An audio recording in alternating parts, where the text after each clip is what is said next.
dead, mute, and non-agential resource base for human continuity. Are we speaking about saving the world to continue in the ways that we're used to? Or are we so committed to the centrality of human systems that we're willing to continue to shackle the earth to our own perpetuity, to our own foreverness? We need to grant the world, as we rudely call it, its freedom papers, to let it go fugitive. The ways that we know, the ways that we perform knowledge, the ways that we often centralize data, the ways that we often think about the human in relation to everything else is the crisis. The human is the crisis.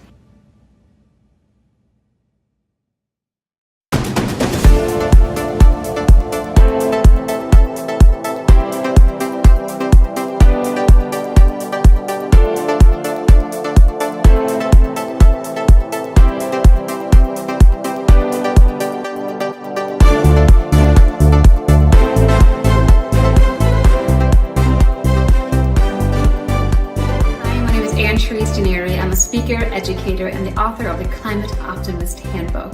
And I burn for inspiring people to get excited about all the things that we can do to co-create a better world.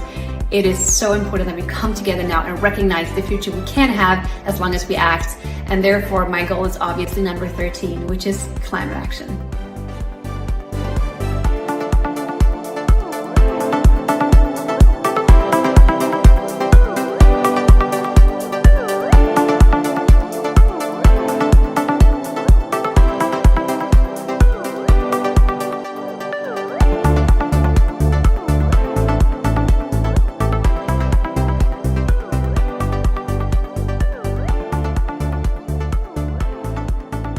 Without adequate global responses, the very foundations upon which globalization is built, a healthy and productive environment, a healthy and productive society, is now endangering its very existence. That is what computational capitalism wants to do, to invest its energies and its desires in reinforcing the creature called the human individual, to the dismissal of all other kinds of non-human and more than human agencies that make the world a vital, vibrant, and beautiful place.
sustainable consumption and production has become the norm.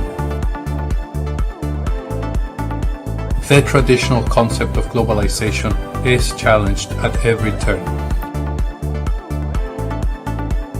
We are also seeing the most important critical element of increased global inequalities. But most critically of all, the environment has paid a heavy price, a heavy cost. In whichever way globalization may be reimagined, it can only be truly resilient and endure in a changing world if it is founded upon sustainable consumption and production principles.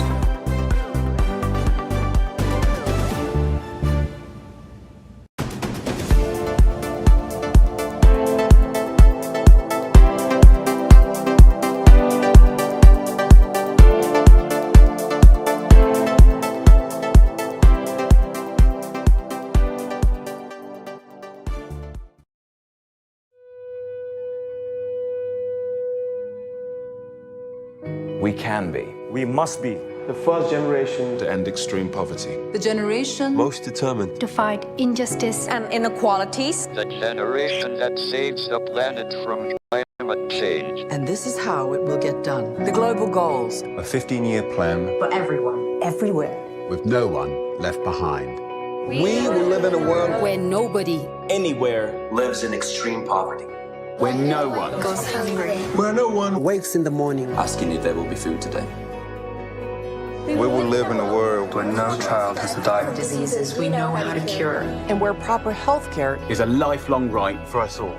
We will live in a world where everyone goes to school. and education gives us the knowledge and skills. for a fulfilling life. We will live in a world where all girls and all women have equal opportunities to Thrive and be powerful and safe. We cannot succeed if half the world is headed. We will live in a world Where all people can get clean water. And proper toilets at home. At school. and at work.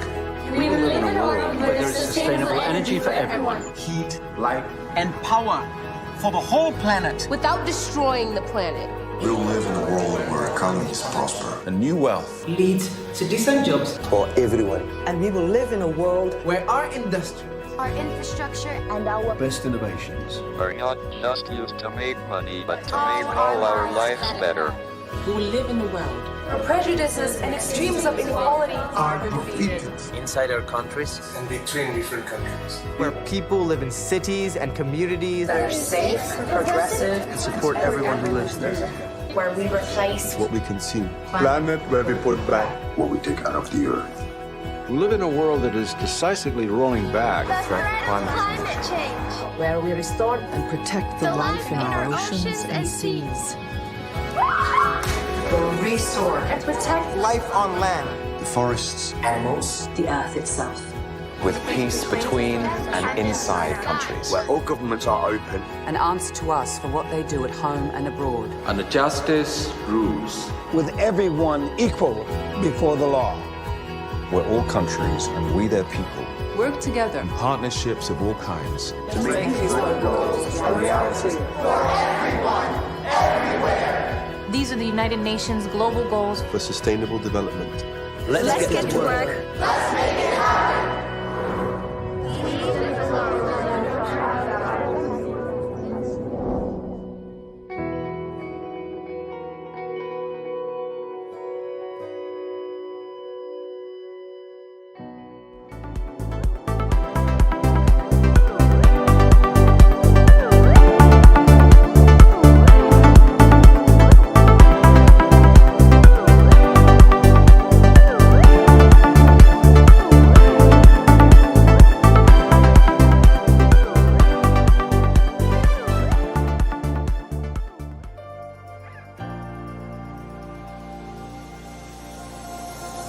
Since the SDGs were agreed and the Paris COP21 agreement, enormous commitments have been made.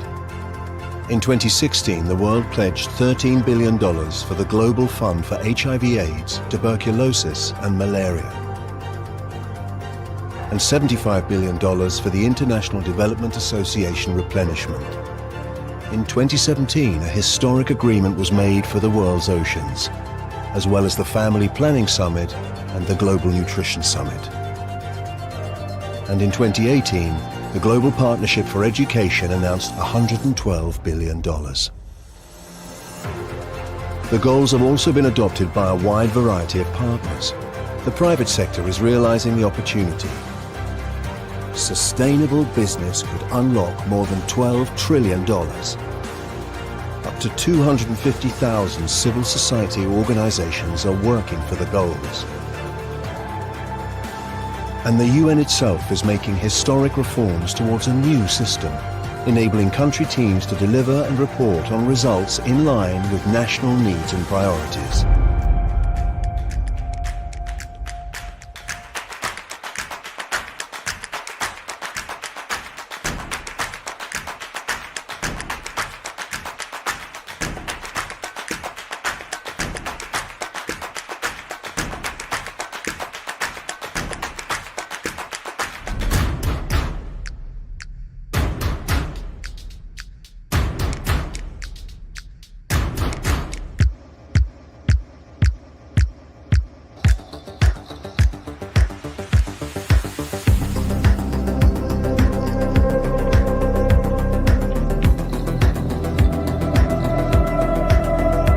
The SDGs, every single day is important. In order to leave no one behind, no goal can be left behind.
Without adequate global responses, the very foundations upon which globalization is built, a healthy and productive environment, a healthy and productive society, is now endangering its very existence.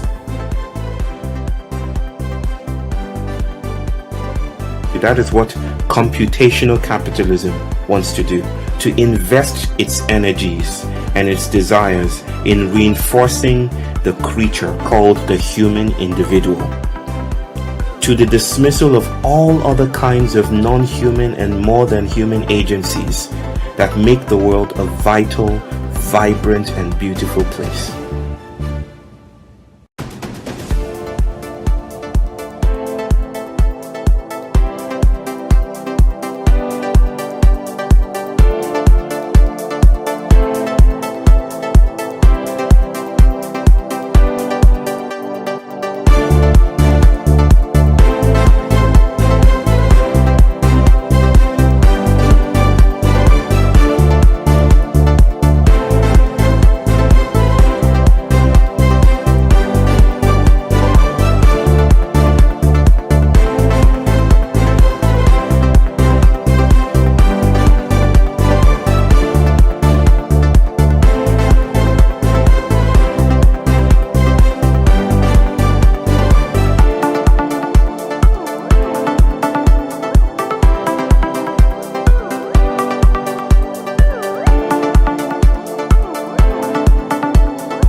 world has never been a dead, mute, and non-agential resource base for human continuity. Are we speaking about saving the world to continue in the ways that we're used to? Or are we so committed to the centrality of human systems that we're willing to continue to shackle the earth to our own perpetuity, to our own foreverness? We need to grant the world, the world as we rudely call it, its freedom papers, to let it go fugitive. The ways that we know, the ways that we perform knowledge, the ways that we often centralize data, the ways that we often think about the human in relation to everything else is the crisis. The human is the crisis.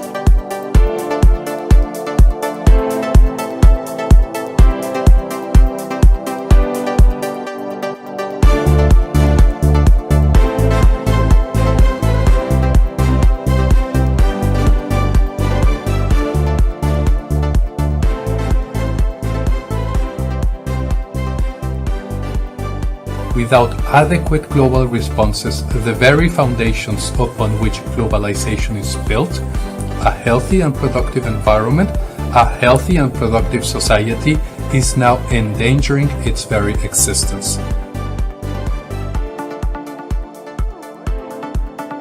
That is what computational capitalism wants to do, to invest its energies and its desires in reinforcing the creature called the human individual, to the dismissal of all other kinds of non-human and more than human agencies that make the world a vital, vibrant, and beautiful place.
Since the SDGs were agreed and the Paris COP21 agreement, enormous commitments have been made.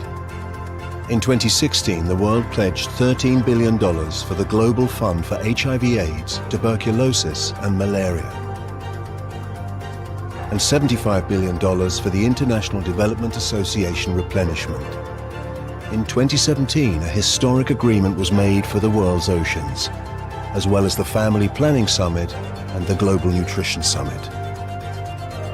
And in 2018, the Global Partnership for Education announced $112 billion. The goals have also been adopted by a wide variety of partners. The private sector is realizing the opportunity. Sustainable business could unlock more than $12 trillion. Up to 250,000 civil society organizations are working for the goals. And the UN itself is making historic reforms towards a new system, enabling country teams to deliver and report on results in line with national needs and priorities.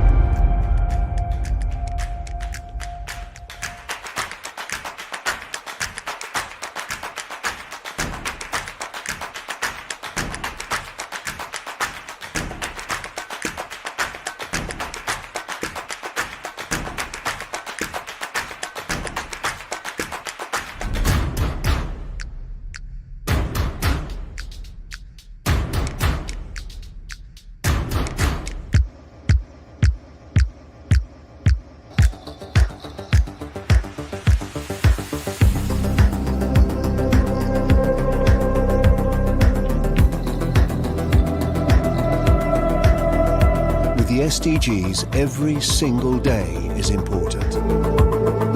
In order to leave no one behind, no goal can be left behind.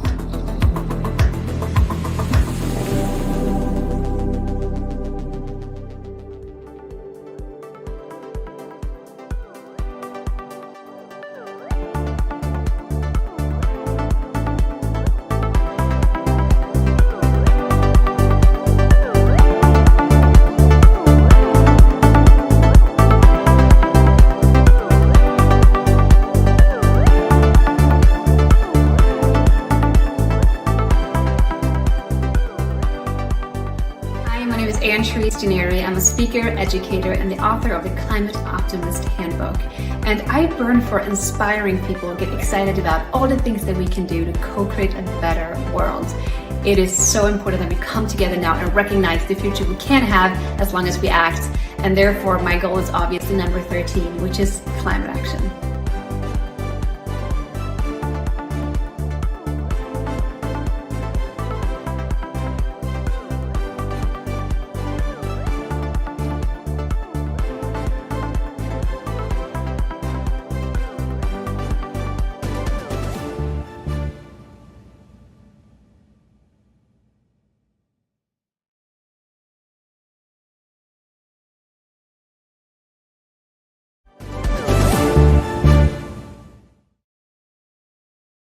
Ladies and gentlemen, dear guests, I would like to welcome you all to the second Global Goals Forum, which is once again being organized by the Macondo Foundation.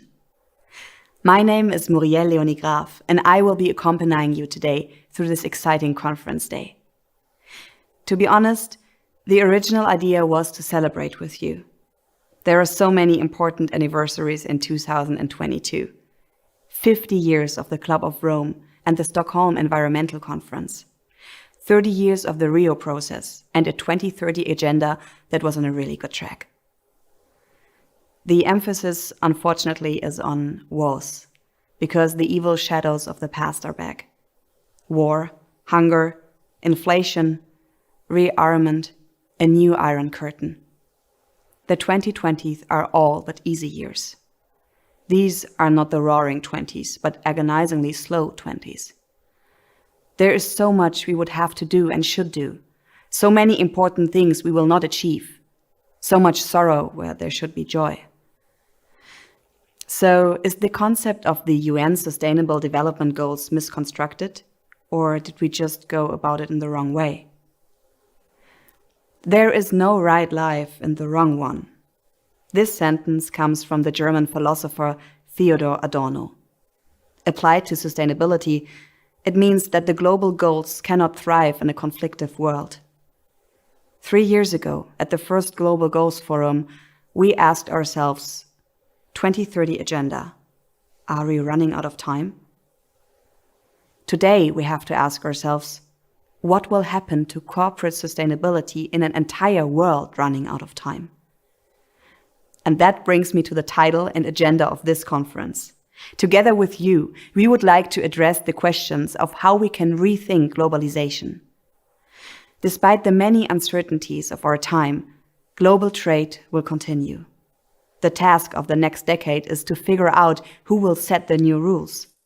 Is it a kind of back into the future with powerful nation states as in the Bretton Woods era? Can the successor system offer a better deal to developing countries of the global south?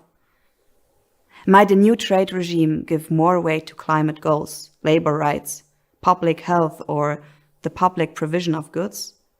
And where does China fit in? These are the questions to which we promise you some exciting answers today. This morning, you will see and hear an introductory keynote that will serve as a kind of setting the scene to introduce us to the discussion. This will be followed by presentations and discussions on globalization in reverse. In the afternoon, 2 more thematic blocks will follow, namely, first, how can we balance planet, purpose, and profit? And second, sustainability and the new Silk Road. So, stay tuned. First, however, I will now clear my space for our greeting messages.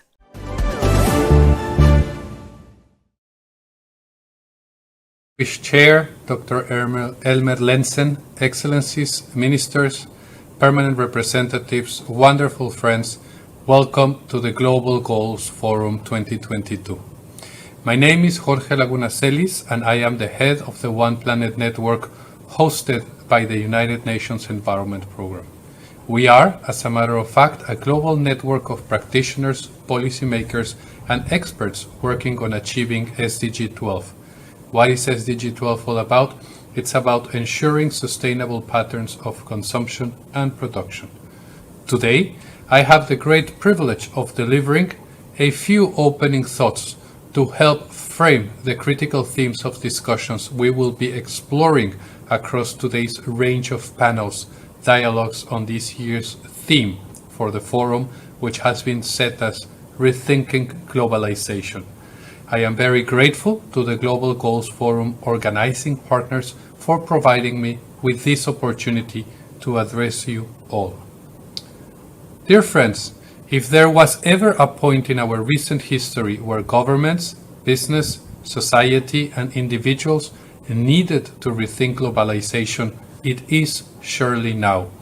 We are living through extremely dynamic and uncertain times, whether it be from recovering from COVID pandemic or enduring increasingly extreme climate events, responding to the current war taking place in Europe, or to the enormous crisis that we are seeing worldwide, ongoing global economic pressures that are being generated through these exceptional times that we are living, the traditional concept of globalization is challenged at every turn. Yet, the foundations upon which globalization is built, the free movement of goods, services, and people, is still highly relevant and important currency in today's world. Delivering access to new markets, increased levels of investment, higher efficiency, and promoting multiculturalism, that means depending on who you are, the traditional concept of globalization has opportunities positioned at its core. Furthermore, the rapid rise of technological innovation has supercharged globalization, transforming the common notions of trade, work, and travel.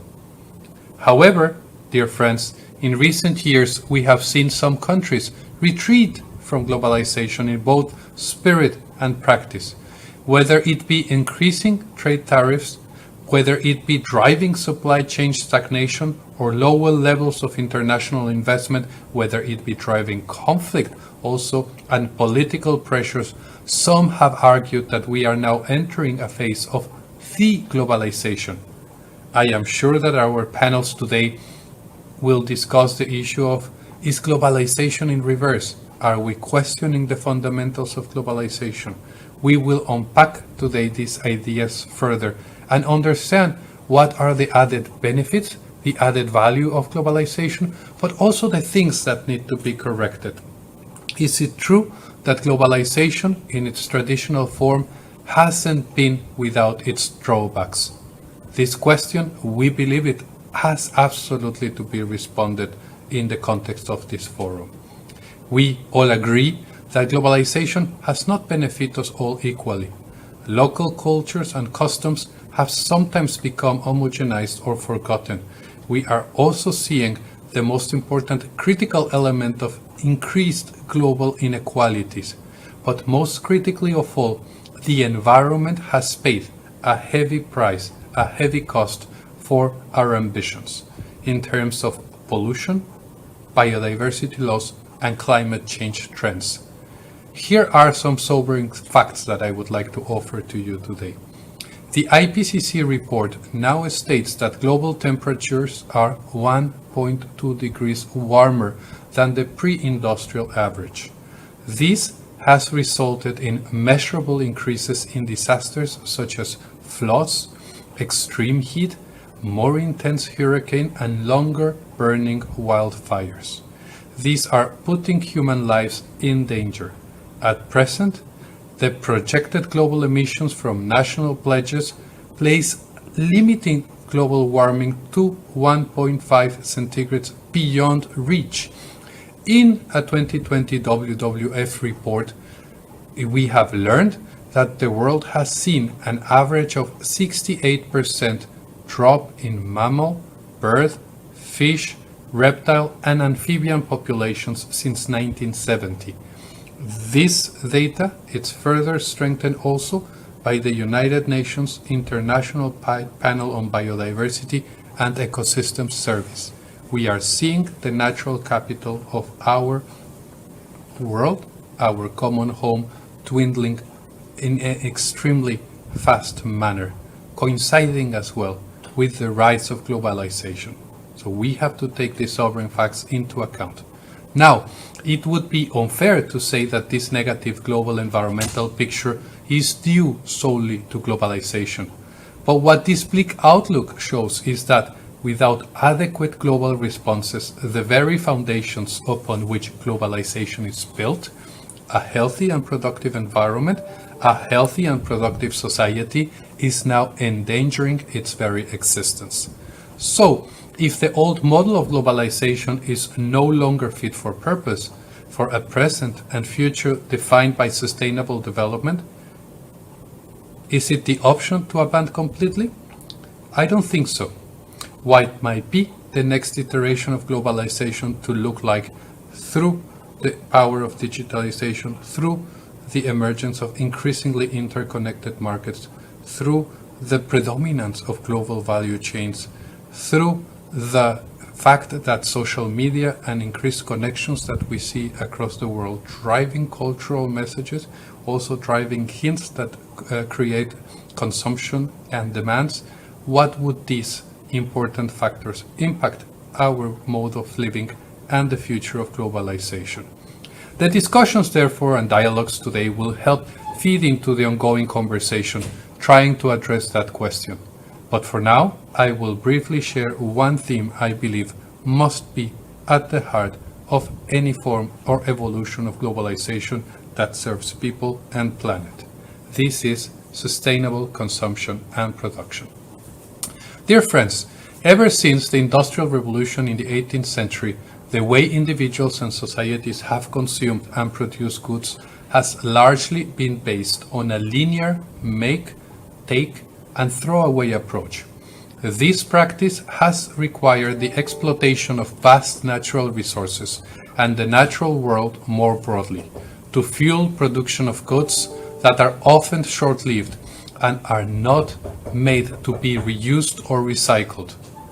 Added to that global population of presently 7.8 billion, each one a consumer to a greater or lesser extent, which then again brings the issues of inequalities overconsumption and underconsumption to the forefront of our discussions on a globalization that works for all, what I mean is that unsustainable consumption and production has become the norm.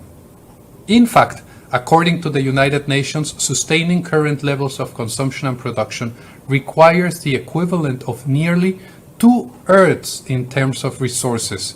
And if the trend continues, we will need 3 Earths by 2050. Put it in another way, unsustainable consumption and production is the main cause of the triple planetary crisis of climate change, biodiversity loss, and pollution. This has to change. In 1992, the first attempts were made at the international level at the United Nations Conference on Environment and Development. What you might have heard was called the Earth Summit. Member states adopted the Rio Declaration on Environment and Development, which called on states to reduce and eliminate unsustainable patterns of production and consumption. They also created very important principles that guide today our international architecture that governs the international environment. For example, the polluter pays principle and other important principles that guide and promote international cooperation and responsibilities in the degradation of the global environment. Yet, realizing these and creating and implementing sustainable consumption and production systems has been extremely challenging, including in the context of our previous globalization, and continues to pose deep and searching questions regarding how society currently operates. It is in this area the central focus of work that we are currently involved in. As head of UNEP's One Planet Network, I lead a team that works with global community of practitioners, policymakers, private sector representatives and experts, including governments, businesses, civil society, academia, and international organizations to advance sustainable consumption and production patterns. We focus our attention on 6 high-impact sectors and enabling systems that help us promote a shift in the way we produce and consume. These are sectors such as the sustainable buildings and construction, the sustainable food systems and sustainable tourism, food systems, construction, and transportation are driving the broadest global impacts in the use of the natural resources. Now we add to our work the enabling programs, which are sustainable lifestyles and education, sustainable public procurement, the way governments make purchases, how do they act as consumer, and consumer information. Within these areas, we possess expertise, global networks, resources, and tools for radically changing how we produce and consume, including by looking at the impact of digitalization and circularity. As an organization, we are entering an exciting and impact period of growth and opportunity. While still too slow, our reports indicate that more countries, governments, and organizations are becoming aware of the fundamental role that sustainable consumption can play within their economies as the key vehicle for achieving many of the Sustainable Development Goals. As a result, our mandate to lead this agenda across the United Nations and further afield has been strengthened until 2030. This expansion, in connection to a global drive to implement the Global Sustainable Development Goals, is matched by a soon-to-be-released Global Strategy for Sustainable Consumption and Production, which has brought thousands of voices and all member states together to present a number of priorities and pathways on how to rapidly accelerate the implementation of sustainable consumption and production practices across the high-impact sectors that drive our economies. If there is one key insight I have gained from developing and leading the work in cooperation with all these partners of creating this global strategy, it is the critical importance of including a diverse and non-traditional stakeholders at every stage of the design, creation, and implementation process. Not only do these voices highlight blind spots within your own conceptions and solutions that we may present. They also help us ensure that there is a collective buying in and ownership for new ideas, which is a prerequisite for delivering sustainable solutions and policies and partnerships. As globalization evolves and is redefined, this same methodology is key for helping to ensure it can deliver its promise to as many actors as possible. I am looking forward to the panel discussion entitled "How Can We Balance Planet, Purpose and Profit?" This is indeed the win-win-win equation that we would like to see discussed in the context of our forum. We look forward to hearing further the recommendations that you have and your own perspectives that you bring to the table. Now, many policymakers have put forward ideas as to new or types of new forms of globalizations that will take place in the future. Many believe that its scope will move beyond purely people, goods and commodities as the main elements that define it, in favor of a better understanding on the role of service, data, information, research, development, traditions. Some evidence already suggests that this is happening. Global services trade now represent 25% of the global total trade, and it has been growing faster than goods for several years. With significant advances in technological innovation, global data flows too have increased exponentially. We now have to understand how can these help us change that linear model that we discussed at the beginning of our discussion. But in whichever way globalization may be reimagined, it can only be truly resilient and endure in a changing world if it is founded upon sustainable consumption and production principles that protect our environment so the environment can in turn support us all. This is why we believe at the One Planet Network that it is critical we change the way we speak and think about globalization in a manner that is consistent with our patterns of sustainable consumption and production. That we look at circularity as an opportunity to reconcile globalization with the planet and people. I wish all forum participants a very productive and engaging day, exploring critical themes, building new networks and relationships, advancing in this digital era the conversation on what is required to bring us back on track to 2030 and to the Sustainable Development Goals, and achieve a nature-positive future for all. Thank you for inviting us to take part in this exciting forum. We look forward to add our contribution to a more resilient, sustainable economy for all. Thank you.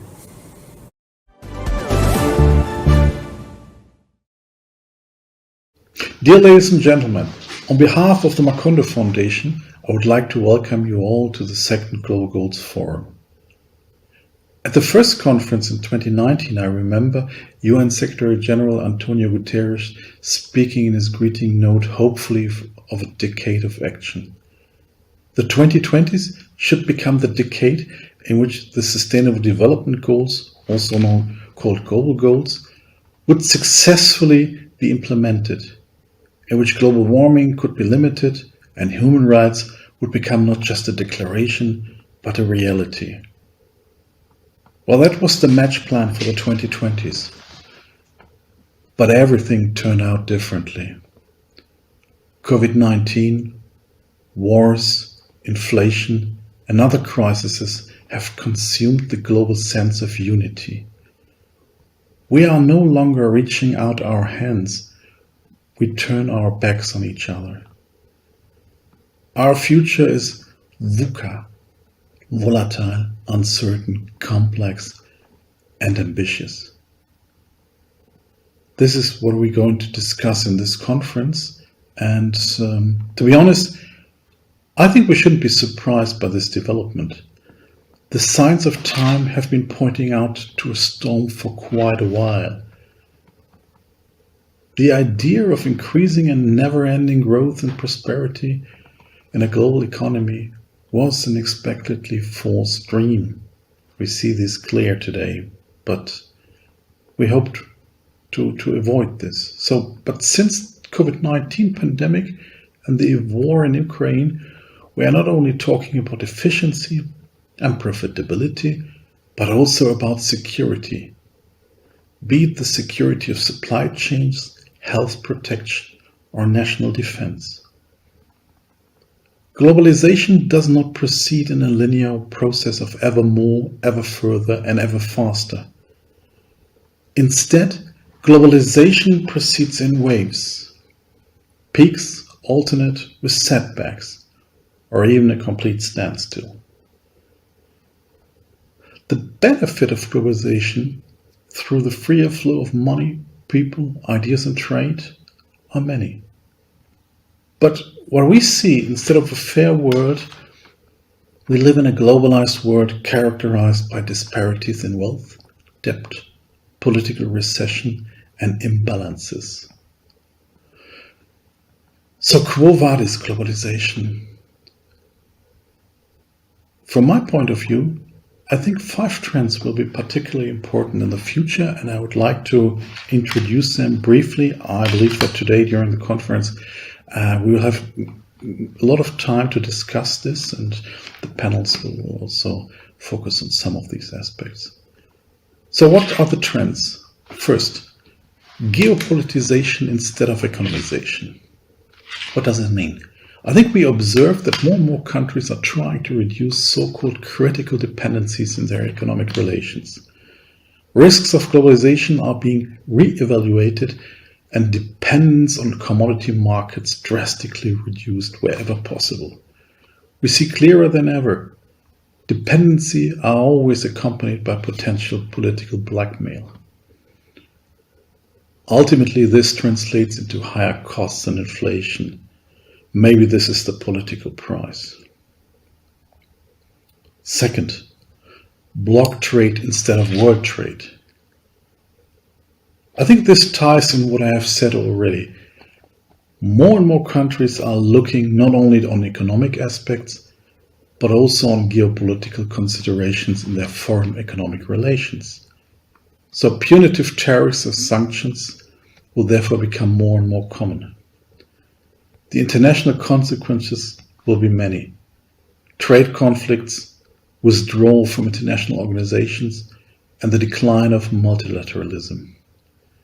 Trade between these blocs will suffer, I believe, not least because goods and services transactions contain knowledge and information, the so-called intangibles, and entail data flow. This knowledge is at the heart of every economy, so every country will take care to protect this. The third aspect I would like to mention is the switch from efficiency to availability. Until now, the economic order has been oriented towards efficiency. Companies were sensitive to price and cost calculation. Now, however, matters the sheer availability of scarce goods at almost any price, from wheat to natural gas to computer chips and many other things. We don't ask if it's efficient, we ask, is it available? So increasing hyper-specialization and ever deeper value chains undeniably offer efficiency advantages, but they are very vulnerable. So cost-efficient concepts like just-in-time production have already been shaken during the corona pandemic. Maybe we will say goodbye to this model. Maybe in the future we will see just-in-case and storing goods instead of just-in-time and lean production.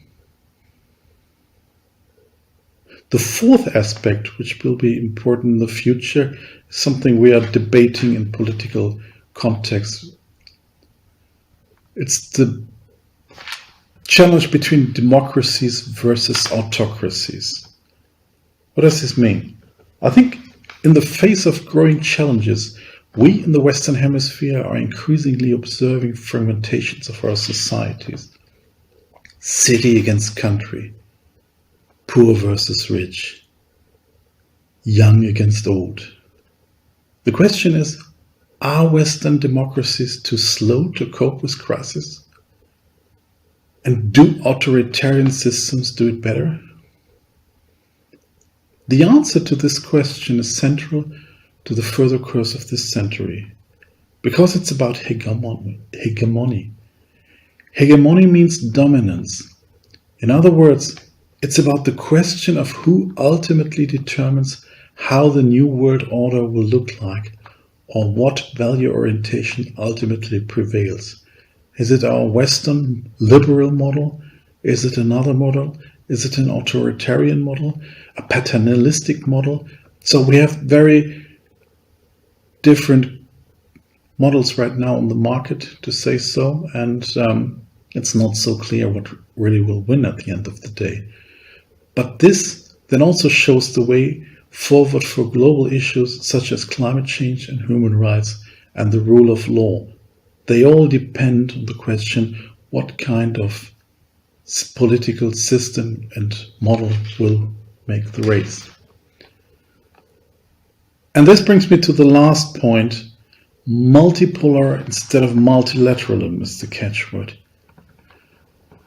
I think the current global crises are likely to lead to a new fragmentation of yet unforeseeable intensity and duration. This has structural, institutional, and ideological causes. Nevertheless, in the future, we will need strong institutions. We really need them, but unfortunately, this is unlikely that national central banks or the World Bank, the International Monetary Fund, or the WTO, the World Trade Organization, will be really able to fill this gap. Why? Because multilateralism benefits from having a strong player to hold the institutions together. In a multipolar world, such a strong player is missing, with all the consequences and uncertainties that arise from this. So we will maybe have the United States and China and other countries there, but will they really cooperate? Will they really work on multilateral basis to solve global problems like climate change? This is really to discuss, and we will see. And what we also will see is whether multipolar and multilateral work well together. Honestly, we haven't tried this before, and this is also an aspect very interesting to observe in the upcoming years. So, ladies and gentlemen, what can I say? The title of this conference, Rethinking Globalization, is therefore more important than ever.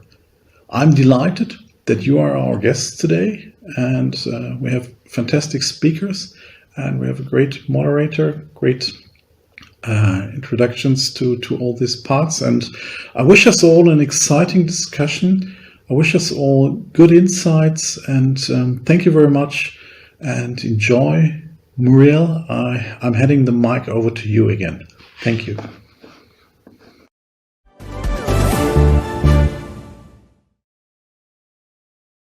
Ladies and gentlemen, close your eyes for a moment and imagine this thought. What if the way we look at things is part of the problem? This question is anything but trivial, because the problems of our time are great and time is pressing. If we go down the wrong path now, there will be little time for corrections. That's why it's worthwhile not only to name the challenges, but also to discuss the solutions. And to do that, it's worth leaving the beaten path and thinking and looking at things in a new way. We are therefore now looking forward to the lecture by Dr. Bayo Akomolafe. He will take us on a journey of thought. How can we calculate things that are incalculable? Isn't it something that calls for a shapeshift, not for technological or techno-bureaucratic modifications or funding?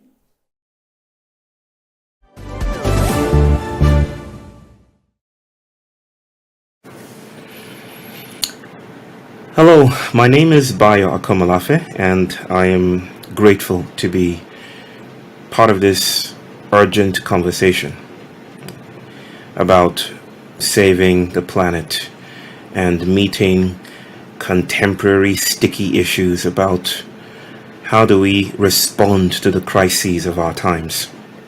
I felt it proper and more appropriate to actually introduce my daughter, not myself.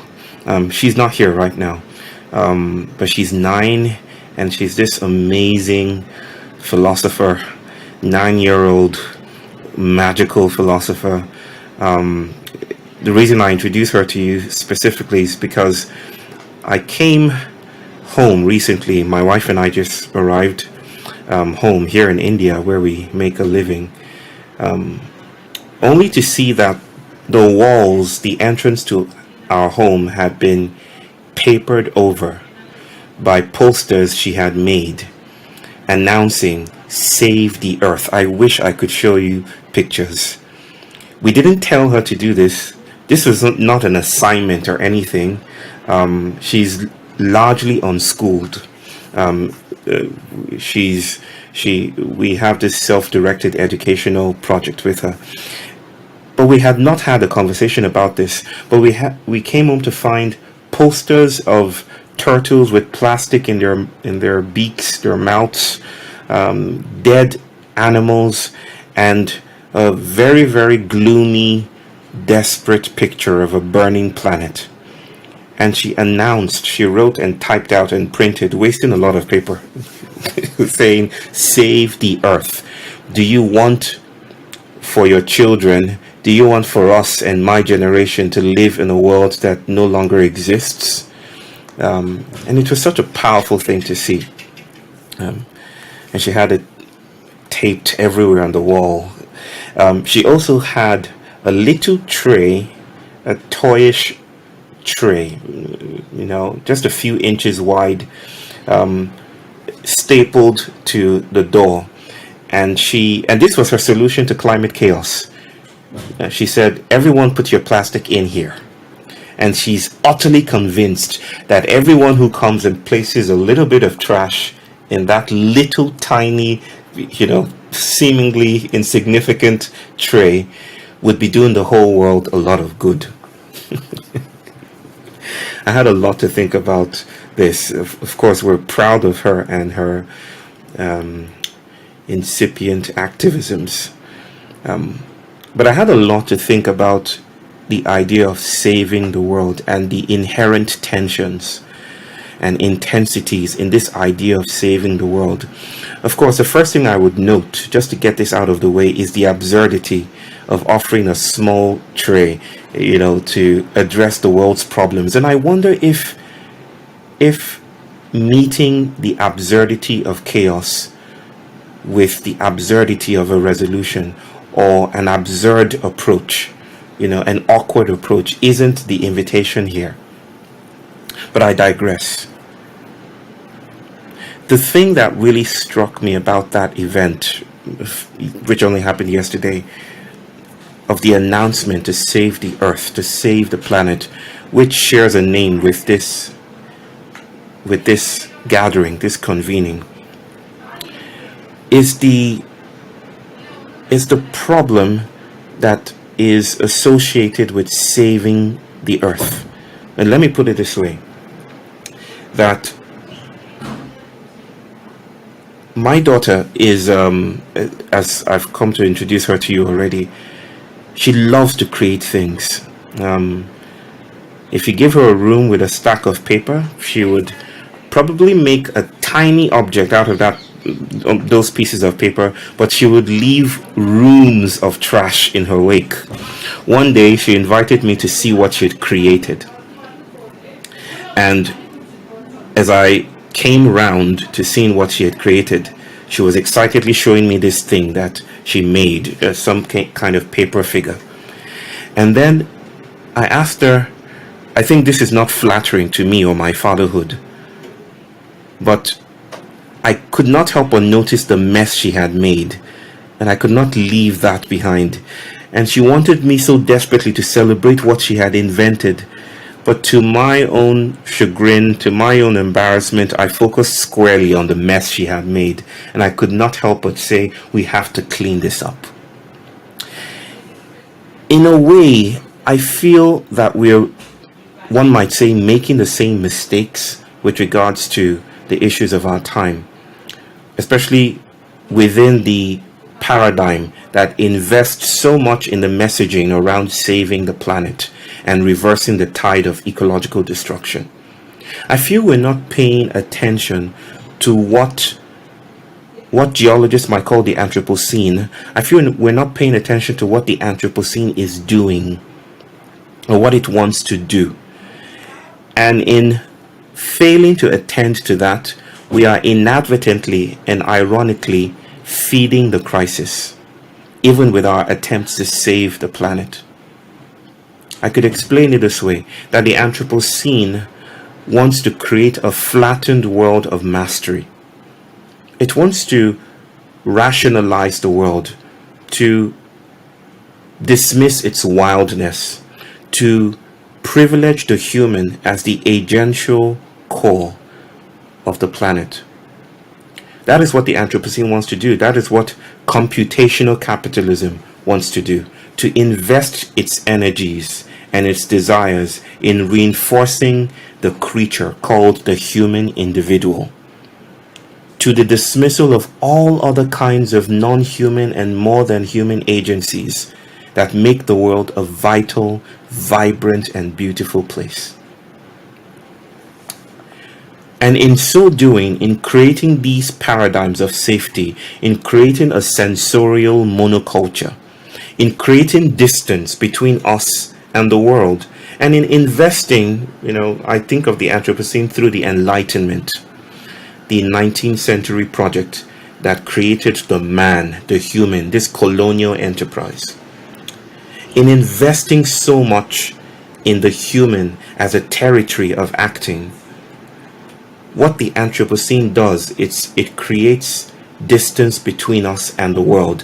I'm afraid that the call to save the planet is secreted, or one might say is a product of this distance. Let me expand on that a little bit. Maybe I might say a bit about the architecture of salvation. That this idea of saving the world, at least from one genealogy, one perspective, owes some of its legacies to the slave ship, the transatlantic vessel that crossed the ocean, carrying approximately 11 million black bodies to the New World. On many of those journeys, the slaves would want to kill themselves. They would want to jump out to save themselves away from the misery, or to distance themselves away from the misery on board those carceral vessels. Seeing that this was happening, the captains of those ships often instituted measures of safety to protect the slaves from diving overboard. And so they created nettings on the sides of the hull of the slave ship to catch the slaves from falling out of the vessels. It does feel like safety can serve nefarious purposes, right? That it's not every time that you're saved into something benevolent. You might say that's a slave ship, has nothing to do with our times. But you see, the world is entangled and entangling, and it spills and it bleeds into new realities. I see the slave ship in today's working conditions. You might recall the 2010 Foxconn suicide events, where people in Shenzhen, China, would defenestrate themselves, jump out of windows, and this happened week after week after week to protest the brutal labor conditions in that electronic village that served the world's giants of computers and manufacturing. The people who were the authority figures in that Foxconn enterprise in China, serving the entire world and its capitalist desires, for new technologies, those people instituted nettings as well to catch the laborers from falling out of their office buildings. You see, the slave ship is a contemporary vessel. It never really disappeared. I think my point here then is to say that sometimes safety can be troubling. Sometimes saving things can preserve instrumental relationships and hierarchical paradigms or dynamics. Just because I protect a slave from hurting himself or herself doesn't mean we are on equal footing. Does saving the world release it from its instrumental resource, slavery to human grand designs and our purposes? Does it address the anthropocentricity of modern civilization? Does it help us see that we are not separate and separable from ecologies, from the way the world moves and turns and worlds itself? Or are we speaking about saving the world to continue in the ways that we're used to? Are we speaking about saving the world like one would speak about installing solar panels on a slave ship or green resources on a slave ship? Are we speaking about saving the world or sustainability because we are afraid of dying, because we refuse to be part of a world that is a cycle, that is a beautiful cycle and sometimes terrifying cycle of grieving, of loss, of decay, of falling down, of splintering into new and terrible things? Or are we so committed to the centrality of human systems that we're willing to continue to shackle the earth to our own perpetuity, to our own foreverness? I feel that the question of what do we do differently might best be met, or might be best met by seeking to disturb our centrality, by seeking to invite a falling down to earth. You might ask, what do we do to address the issues of racial injustice, to address the heat waves that now have names? Zoe, I heard, is the first name of a heat wave that has ever been. What do we do to address ocean acidification? What do we do to address the problems, contemporary issues in the world at large that are not disconnected with the dwindling of trust or the rise of proto-fascist governments? What do we do to address these issues?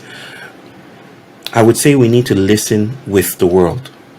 We need to grant the world, the world as we rudely call it, its freedom papers, to let it go fugitive. And by that I mean that the ways that we know, the ways that we perform knowledge, the ways that we often centralize data, the ways that we often think about the human in relation to everything else is the crisis. The human is the crisis, not the fires on the mountain, not the smoke pillar that burns clarity and disturbs forward movement. It is our centrality. And so the invitation, I feel, is to listen, is to fall down to earth, is to open up space for what post-humanist eco-psychologists might refer to as our non-centrality, that we are part of the world and the world is part of us. And so we need to be attuned to what the world is doing from different perspectives. We need to be open to the fact that the world has never been a dead, mute, and non-agential resource base for human continuity. What would it take for us to learn differently if we took it for granted that the world is also alive? And maybe I'll stop there with the impossible invitation that might be voiced in the sayings of my people, that the times are urgent, let us slow down. Well, they don't exactly say that. I made it up that way. the times are urgent, let us slow down. That in these times of urgency, when we would rather speed up and rush down the highway, there is an invitation to fall off the beaten tracks of the highway and to change the posture of how we meet the world, to invent and cultivate new technologies of humility that might help us generate new fields of thought, new political imaginaries, but only first by listening, only first by doing the weird thing, only first by humbling ourselves and unlearning our mastery over the world that we would rather save so that it can be instrumental to our purposes. I thank you for listening.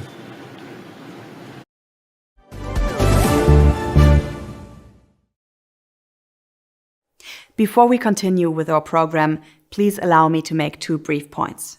First, you will soon be able to access all presentations and discussions of this conference on the website globalgoals-forum.org.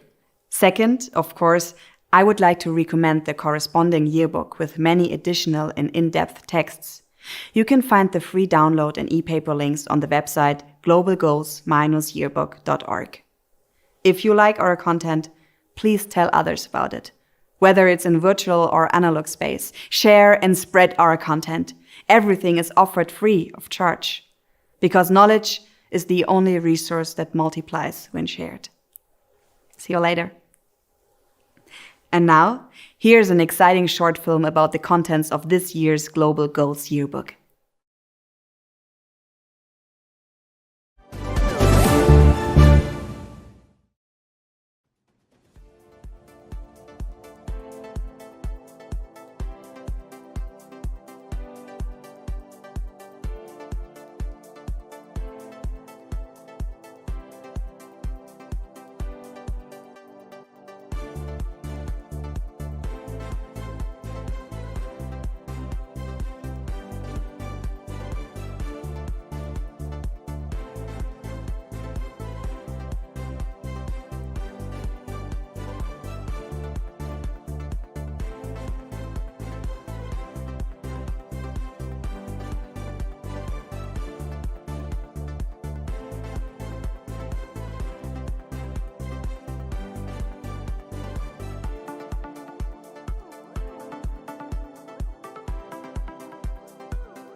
Since the SDGs were agreed and the Paris COP21 agreement, enormous commitments have been made.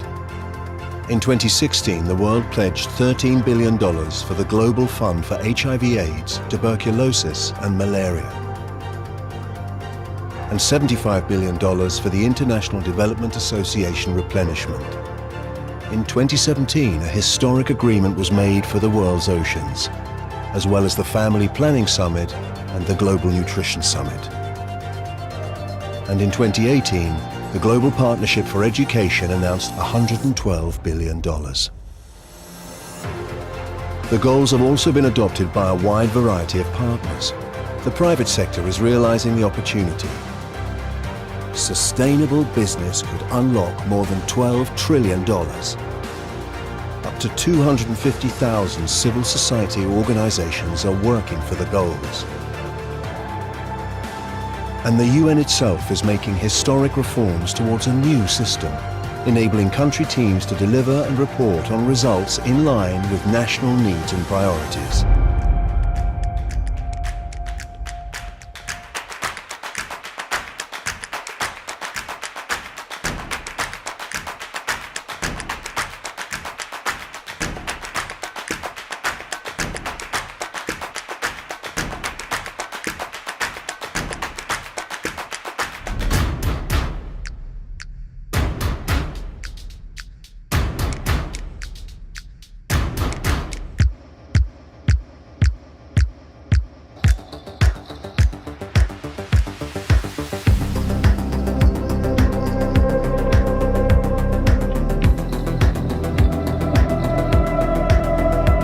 the SDGs every single day is important.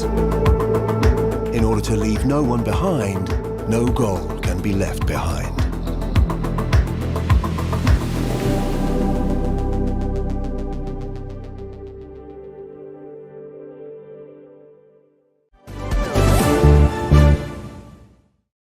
Without adequate global responses, the very foundations upon which globalization is built, a healthy and productive environment, a healthy and productive society, is now endangering its very existence.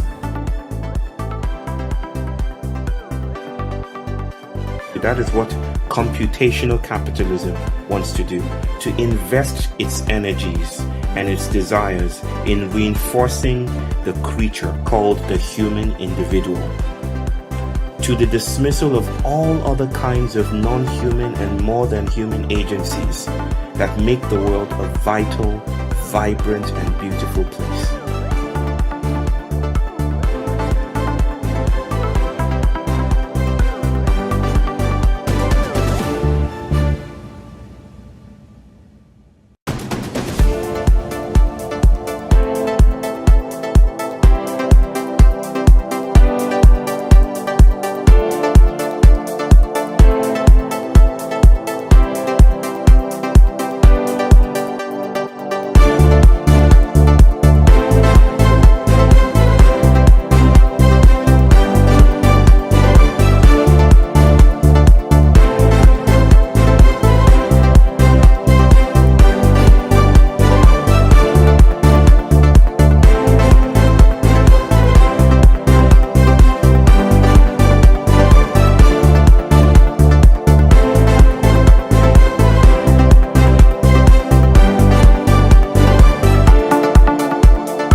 We must be the first generation to end extreme poverty. The generation Most determined to fight injustice and inequalities. The generation that saves the planet from climate change. And this is how it will get done. The global goals. a 15-year plan For everyone, everywhere. with no one left behind. We will live in a world Where nobody anywhere lives in extreme poverty. Where no one goes hungry. Where no one Wakes in the morning asking if there will be food today. We will live in a world where no child has to die of Diseases we know how to cure. and where proper health care is a lifelong right for us all. We will live in a world where everyone goes to school And education gives us the knowledge and skills for a fulfilling life. We will live in a world where all girls and all women have equal opportunities to Thrive. and be powerful. And safe. We cannot succeed if half the world is headed down. We will live in a world Where all people can get clean water. And proper toilets at home, at school, and at work. We will live in a world where there is sustainable energy for everyone. Heat, light. And power for the whole planet. without destroying the planet. We will live in a world where economies prosper. And new wealth Leads to decent jobs. For everyone. And we will live in a world where our industry, Our infrastructure and our Best innovations. Are not just used to make money, but to make all our lives better. We will live in a world Where prejudices and extremes of inequality are defeated.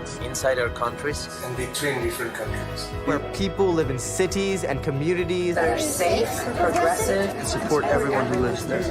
where we replace what we consume. Planet where we put back What we take out of the earth. We live in a world that is decisively rolling back from climate change. where we restore and protect the life in our oceans and seas. or restore and protect life on land. The forests, animals, the earth itself. With peace between and inside countries. Where all governments are open. And answer to us for what they do at home and abroad. And the justice rules. With everyone equal before the law. where all countries and we their people, Work together. partnerships of all kinds, to make these global goals a reality. These are the United Nations global goals for sustainable development. Let's get to work.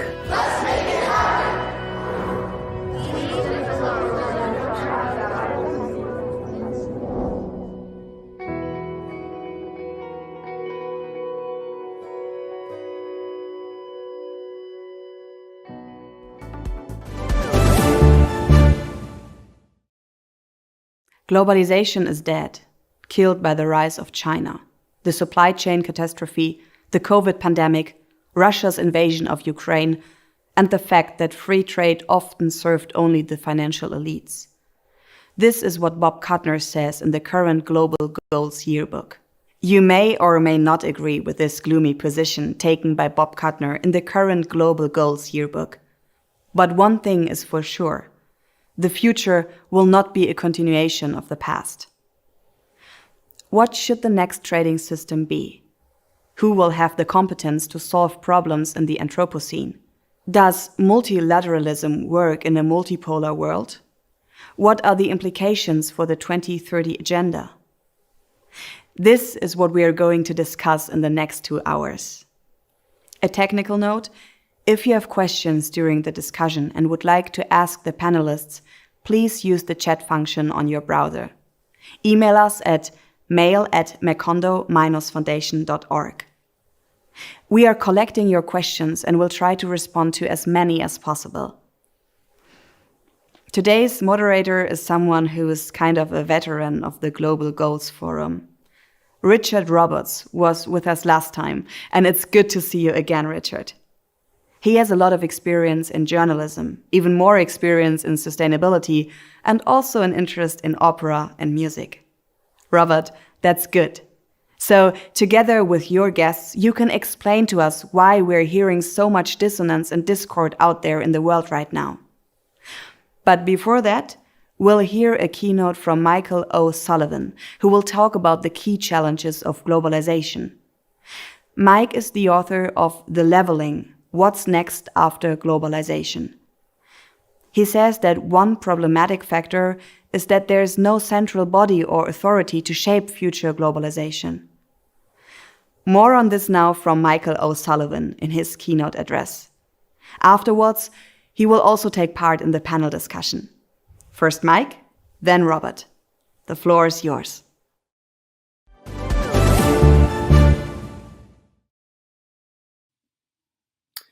Hello, it's a pleasure to have the privilege to address the Global Goals Forum. My thesis, very, very simply put, is that globalization is over.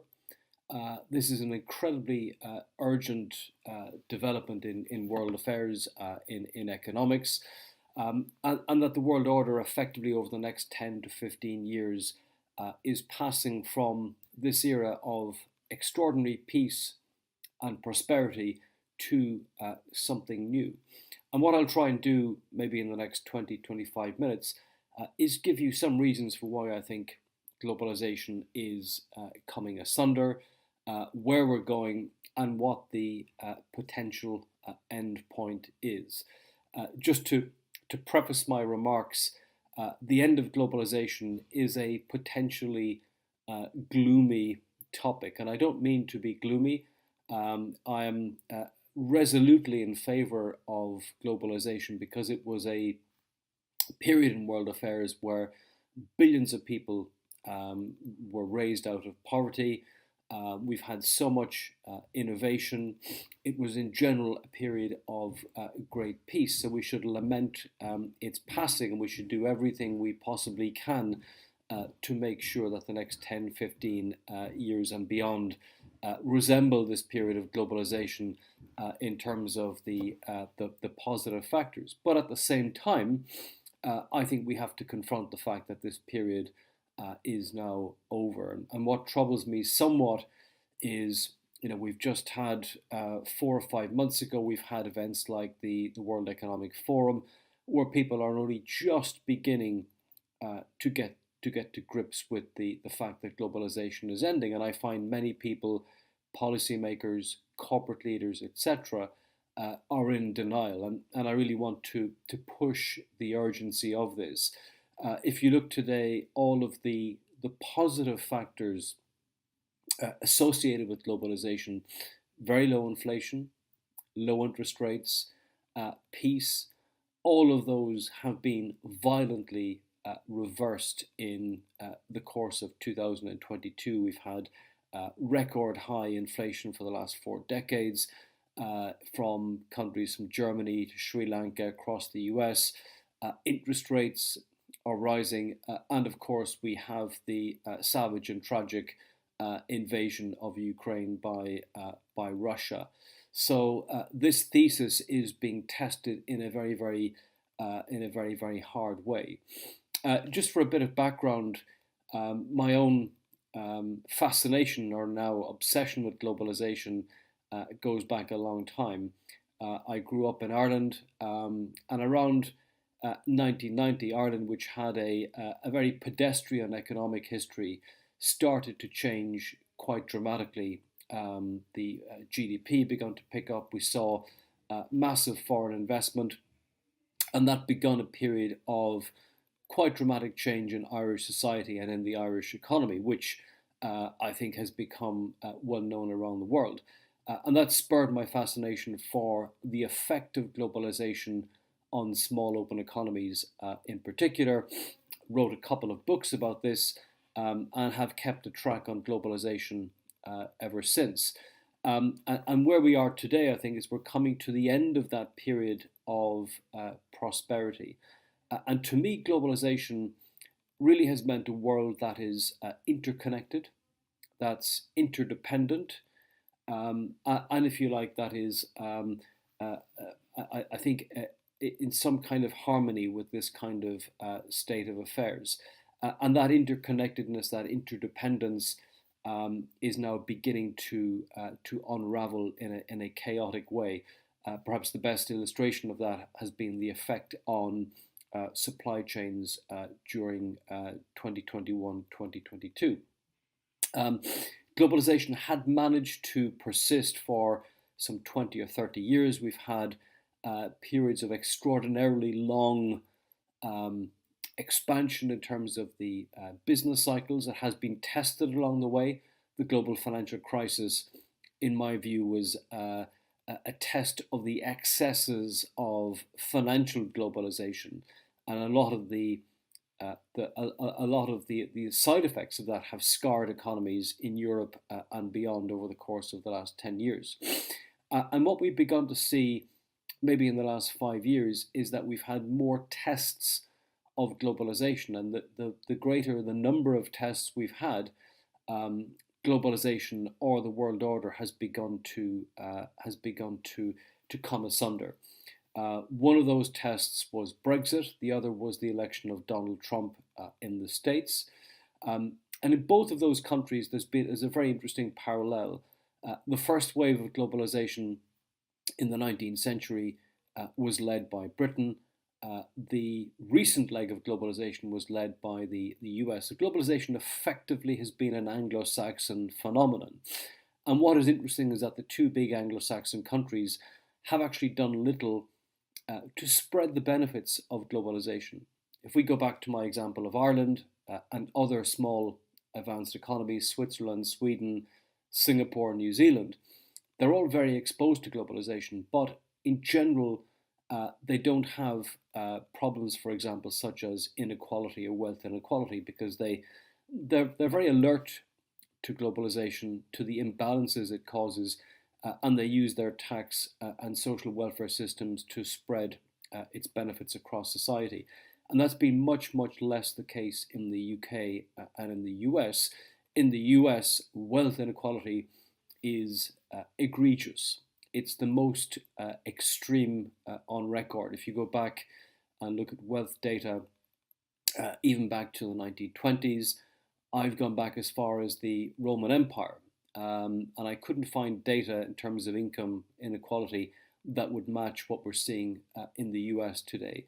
So in both of those countries which have been effectively in the engine room of globalization, imbalances have been produced. And I don't blame these imbalances on globalization. Rather, I blame them on the choices that individual governments have made in terms of how to spread the benefits of globalization. Do you allow the benefits to go to corporates, or do you spread them more broadly across countries? And that has led to tension. It's led to a crisis of identity in the UK, which has given us Brexit and all of the chaos that has brought. And in the US, it's led to extreme political volatility and a very, very much divided polity. There's been other tests of globalization. One that really troubled me was Hong Kong, the snuffing out of democracy in Hong Kong. Globalization started effectively with the fall of communism and the spread of democracy and the rise in the number of democracies around the world. And that such a thriving and dynamic city-state as Hong Kong has been subsumed almost without protest from the outside world is a troubling piece in that jigsaw. And then we've had COVID, which has stress-tested the world economy. I think has produced great positives in terms of how the majority of people have reacted. It's produced positives in terms of technological and medical advances, but its great failing has been the utter lack of collaboration, communication between the major countries. Remember, during COVID, the big countries, the US and China, and to an extent Europe as well, squabbling over masks, over vaccines. And it was a crisis that was unusual in the sense that there was no sense of a committee to save the world. If you go back to the Asian crisis, the global financial crisis, there was always a sense that the big countries would come together and cobble together some kind of solution. And we didn't see any of that during COVID. So for me, at an institutional level, that was a failure. And then add to that the war in Ukraine, which I think is the sort of final nail in the coffin, which seems to have convinced many people that this era of globalization has now come to an end. So this begs a whole range of questions. Where are we going? What's the end point? And secondly, what is the journey going to look like? Well, my own personal view of the endpoint is that in 10 or 15 years, we end up at a more coherent point that I would characterize as a multipolar world. And that multipolar world is going to be based around at least three regions, the US, Europe, and China. And it's not simply a question of these regions being big and powerful, but that they have increasingly different values, ways of doing things, and distinct approaches to policy. Remember that globalization was effectively driven by the US. It's an Anglo-Saxon phenomenon. There was effectively one way of doing things. I think where we're headed now is that there will be many different ways of doing things, and they will be values driven. If you take the internet as an example, the internet used to be a global public good, whereas China has now fenced off its internet, and it has a massive, at the same time, massive e-commerce sector. In the US, the internet or social media is a huge financial phenomenon in the sense that it dominates the stock market. Europe doesn't have that, but in Europe there's a very different emphasis on protecting consumers and their data. And these values-based approaches to economics, to foreign policy, I think will only grow stronger. Europe is a great example. There's been an acceleration in the values-based approach to European policy in the last 2 or 3 years, notably in terms of tensions with countries like Poland and Hungary. I think that values-based approach is to the great advantage of groups like women, the lesbian, gay community, and fully support that. But it won't be, I think, an easy path politically with some of these countries. European foreign policy as well has been accelerated by what's happened in Ukraine and the need for a more coherent values-based foreign policy. And then we shouldn't forget that China is a very, very old country. If you go back to the early 17th century, China made up about 30% of world GDP. One of the things that troubles me is that there are very, very few people in the States and Europe who really try and understand China and give them credit for having a different approach to economics, to world affairs. And in China, there's a very, very clear and distinct contract between the state and the people, that the state will provide prosperity, and in return, people effectively sacrifice their liberty. And at some point in the near future, we may see that stress tested if China, for example, has a recession. So this, I think, is the end point. And in the next 10 or 15 years, we will, perhaps in a chaotic, but also in an innovative and inventive way, make our collective journey towards that end point. And this period of sort of 10 or 15 years is something that I call the interregnum, which is an interesting old English word that denotes a sort of a period of flux between two rulers or two forms, two governments. And it's a period, I think, that will not be terribly clear in terms of its implications for world affairs. It would look very, very noisy. We may have, many different events. And if I can characterize that as best I can, it's a period where the old order is beginning to break down, but then also at the same time the new world order is beginning to be constructed. So it's a mixture of creation and destruction. And we can see that, for example, if I take a very, very important area of world institutions, my sense is that many of the institutions of the 20th century, the World Trade Organization, maybe the World Health Organization, IMF and World Bank, they have either done what they were supposed to do and or they are becoming defunct in a new and changing world. Many of them have crisis of leadership, and I expect that in the next 5 or 10 years, many of these will fade into the background. You may see more regional institutions, and then I think what's really crucial and what's a very, very important part of the discussion at the Goals Forum is to ask what are the new institutions of the 21st century. Do we, for example, need a new world climate institution of some sort that is populated by companies, by cities, by governments, and that has got real policy teeth in terms of helping to reduce climate change in a very, very speedy way? That's something I think that's quite crucial. We may also see a need for a world cyber war or cyber security agreement to police cyber security. And again, that would have to be made between governments. Corporations will also be involved in crafting that.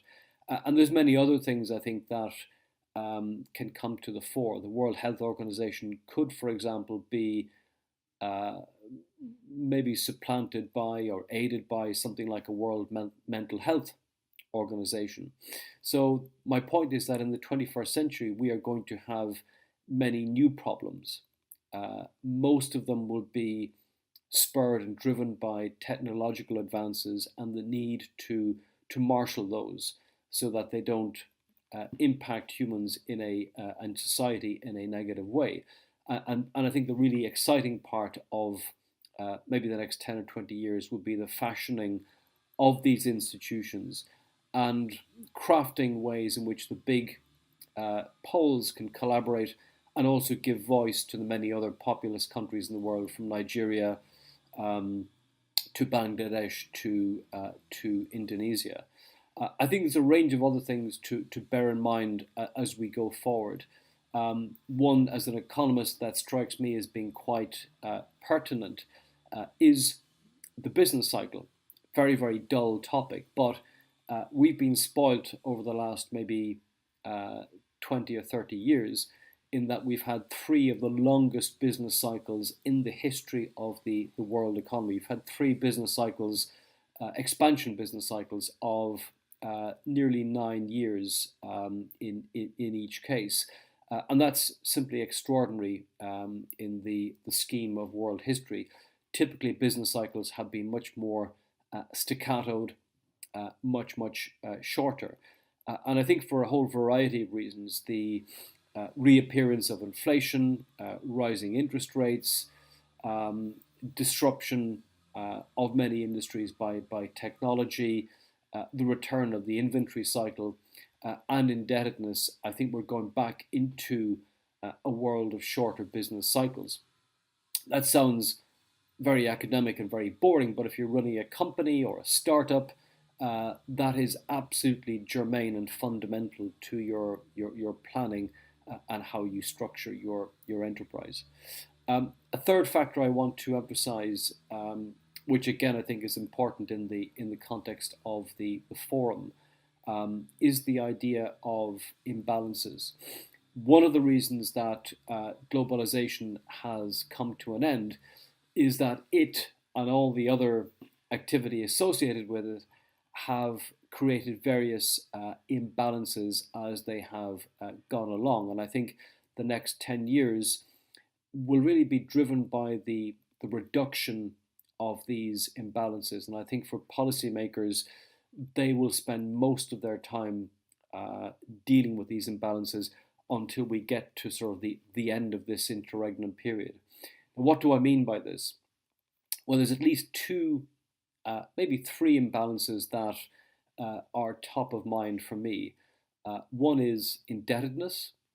So the latter part of globalization was a bit like an aging athlete, maybe needed a bit of sugar, a bit of drugs to keep performing. And at the corporate level, at the level of many governments, we've seen debt to GDP rise to record levels.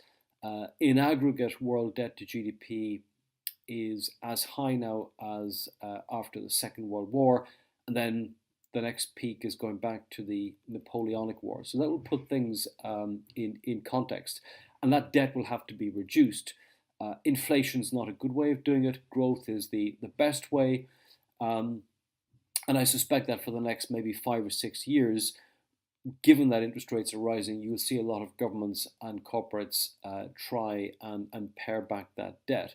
One very extreme scenario is that on the centenary of the 1924 debt conference, the Dawes Conference, we have another similar conference, and I've kind of sketched this out in my book, The Leveling, just to scare people that in 2024 we would need to have another world debt conference to reapportion these huge levels of debt and have some kind of debt forgiveness.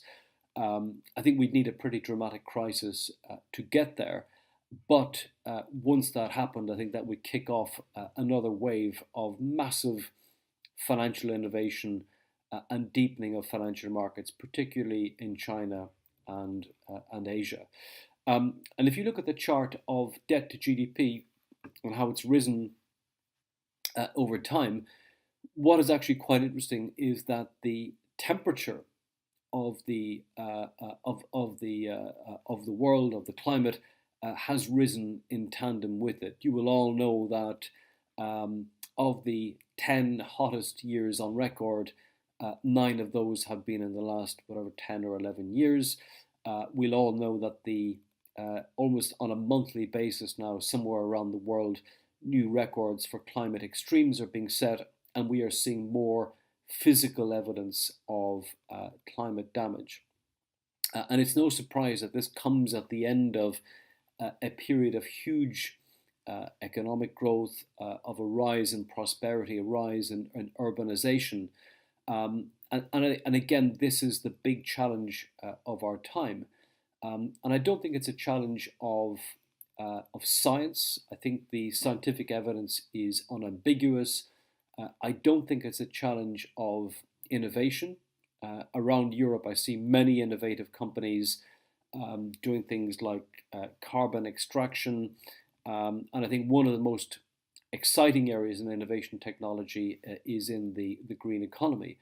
But rather, I think it's a challenge of game theory, or a challenge of collaboration, and a challenge of getting the big cities, the big governments, the big polluters to come together and agree a really credible way to pare back climate damage.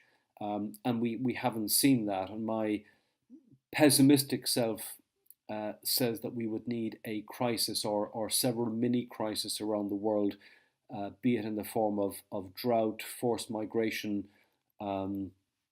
wildfires, to convince people to do that. And that would be a great pity if we have to get to that point. So those are some of the challenges ahead. And just to wrap up, I think if you examine the flow of ideas, the flow of trade, the flow of finance, the flow of people as well, we will find pretty conclusive evidence rather that globalization has come to an end, that this period of interconnectedness and interdependence has now unraveled, or is beginning to unravel. And accepting that is an important point, because that helps us to look forward. And looking forward the next 10 or 15 years will be this interregnum, this interim period where these imbalances need to be resolved, where I think we have to direct our attention away from some of the crumbling old institutions and focus our energy on building the new ones, and then arrive at this destination, which I call a multipolar world, in 10 or 15 years. So I'll perhaps stop there, Elmer, and again, thank you and colleagues for inviting me to speak.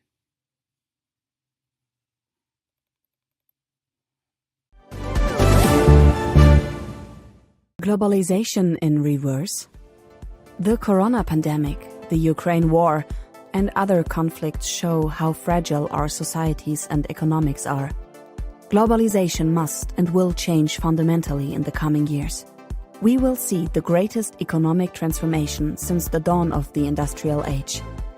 In this high-level panel discussion, we will talk about the causes and possible future developments of globalization.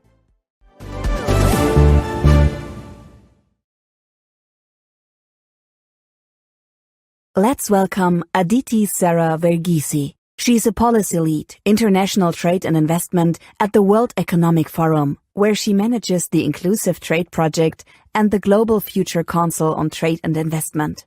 She previously led the Competition, Tax and Industrial Policy Project at the World Economic Forum and has worked as a trade remedies lawyer in New Delhi. Michael O'Sullivan is the author of The Leveling: What's Next After Globalization? It provides an analysis of the transition in world economics, finance, and power as the era of globalization ends and gives way to new power centers and institutions. Previously, he was Chief Investment Officer for International Wealth Management at Credit Suisse, having worked there for 12 years. Thank you, Mike. Harald Nikutta has been responsible for managing control risks business in German-speaking countries and Eastern Europe since 2016. He has considerable expertise in advising companies as they embark on growth strategies and seek to manage the complexities of operating in challenging environments. Before joining Control Risks, Harald spent the first 2 decades of his professional career in senior management of auditing firms. Welcome, Harald. The moderator of this panel is Richard Roberts, who leads much of Voland's analysis and ideation.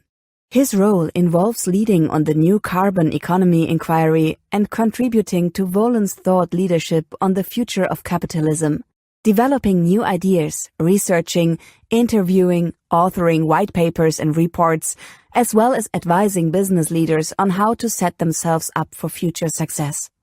He writes on a broad range of topics regarding the future of business, climate change, and capitalism. Richard, the floor is yours.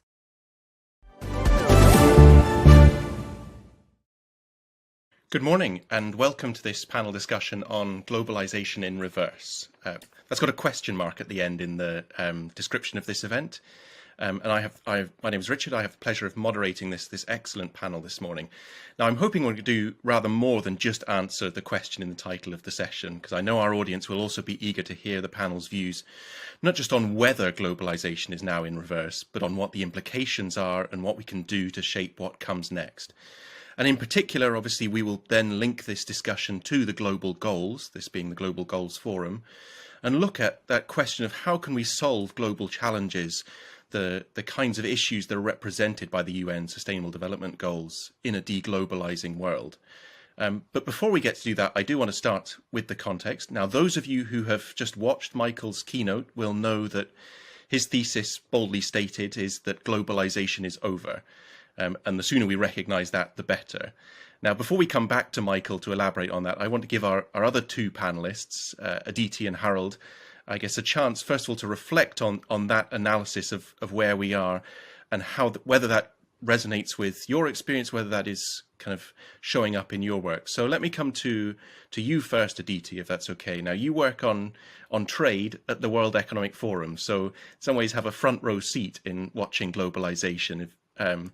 If you like, I think there are a few organizations that are more closely associated with globalization than WEF. So if I can come to you first, does Michael's thesis that globalization is over resonate with your experience? Thanks, Richard. In short, I think that globalization is definitely changing. There are many actors that are expressing some form of a backlash to globalization for a variety of reasons. Whether that's because of kind of job loss and wage stagnation in advanced economies, because of concerns around environmental and labor standards, lack of feeling of participation in rulemaking, and more recently around national security concerns.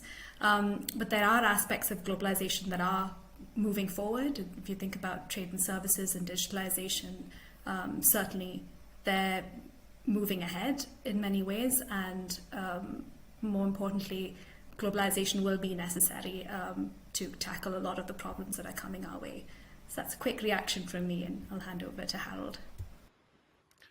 Very good. So Harold, you obviously help companies navigate many different forms of risk, and so you'll be, I'm sure, particularly well attuned to these sort of tectonic shifts, if you like, in the operating environment. So does the idea that globalization is over ring true for you? I always have to take a deep breath. It is a statement which is making people thinking, but at the same time, I would just ask the question: was it on? And what has it meant? What are we talking about? It's just one word, and to say, okay, this one word is over, it's a little bit too blunt, because reality is a little bit more differentiated. And just to give you a different spotlight, I thought yesterday about it. What has been the advantage of all this, let's say, the decades after World War II? And if I'm really honestly looking on it and have to say, okay, what has been positive on what we've seen, regardless of how we name it? It is a very, very, very, very, very short list of meaningful words. Actually, only two. And so even if it's over, do we miss something? And rather than talking about two broad topics, I would say, okay, what is in front of us? And I'd like very much to talk about these things, because the world is changing. And what we've been used to is a quite stable environment, let's say, at least for the last 30 years. I'm speaking particularly from the continental European point of view, where after the German unification and the end of turmoils in Yugoslavia, we have been through a very stable period, of course, with minor changes every now and here. But this is over now, so we see a lot of a changing paradigm, I guess it's the right word for it. And we better have to understand what it is. And particularly from company point of view, it is relevant. They will be international in the future as well, but they might work in different, let's say, jurisdictions plus, the US plus, maybe China plus, and the EU plus. These are the main areas where development and everything will take place, my point of view. And of course, the whole world will follow one of these three pots or just stay independent. And thank you for that, Harold. And before I go to Michael, I just want to check on one thing you said. You said you think in the post-World War II era, there are only two things that have been good. But I missed, what are the two things? No. There has been a lot good. Particularly when we talk about what has the, let's say, international development brought, good for everybody. Not in the meaning of I got more, you got less, and we have to negotiate at the end. And I think particularly access to knowledge, and the opportunity to develop, increased development has been a differentiator for many, not for all. And then, of course, all the things related to trade that you can exchange with others. Yeah, you change your raw materials, your natural resources, your products against whatever it is. Has it been fair? Has it been equal? Has it been accessible for everybody? And whenever I think about one of these positive items, there's a long list of exceptions. Because all globalization, all internationalization has been driven by a clear purpose, and that has been basically profit thinking. Yeah. Very clear. So there's lots I want to come back to there, but let's bring in Michael first. Now, Michael, I summarized your thesis in 3 words, but obviously you've written a book about this. You've thought very deeply about this. Perhaps you can give us a little bit more of your perspective on where we are. So thanks for this debate. So I think, I mean, to go straight to the heart of it, I mean, you can define globalization, you can measure it, and I would define it as a world that's integrated and interdependent, and that's no longer the case. You can't have globalization anymore when the 2 biggest economies, the US and China, are barely talking to each other, and it seems doing everything that they possibly can to break down the integration of trade between each other. The semiconductors industry is a very, very good example of this. And globalization is simply, it's a different species or different variety of development and growth. And you can measure it by looking at the intensity of financial flows, people flows, where people are migrating, economic trade flows, etc. And all of those showed a consistent pattern in the last 30 to 40 years. And those patterns are now beginning to diverge. So I think you can say empirically globalization is over. We still have international trade of a different kind and a different sort. We still have international finance, and we have people flows in very different ways. But globalization, I think, for me is over, and I'm sorry to see it go. I mean, I would yearn for the world we had maybe 10 years or so ago. And I think if you look at some of the troubles that face the world today, things like rising inflation, rising interest rates, and a savage war, an invasion in Europe, those are things we've never had during the era of globalization. So to an extent, the fact that we're now experiencing these is for me proof that globalization is over and we're now entering into something new. And whenever you get this interim period where you move into a new phase, it tends to be very noisy and chaotic. The New World Order takes a long time to establish itself.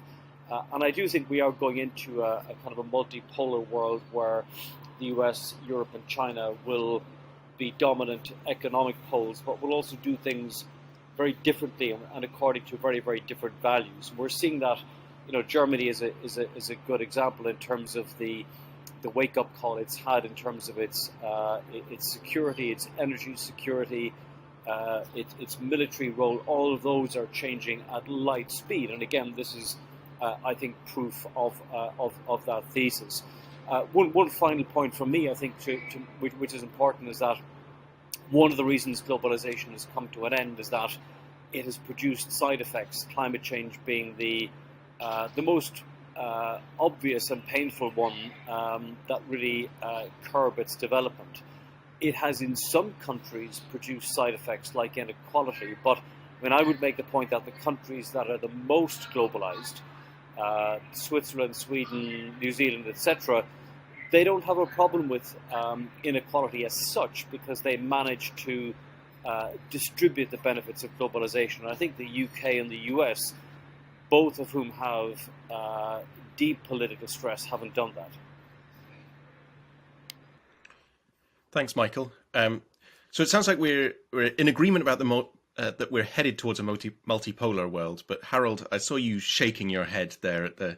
I'm wondering if it's the word "over" that we're disagreeing on. But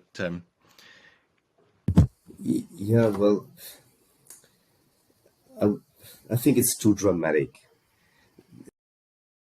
And there's a wonderful example. I've spoken a couple of years ago to one of these ugly beasts of German Mittelstand companies, and we talked about business continuity management. And he said, look, for us as a company, it means always we plan without one continent. Either it's the US or America or Asia or Europe.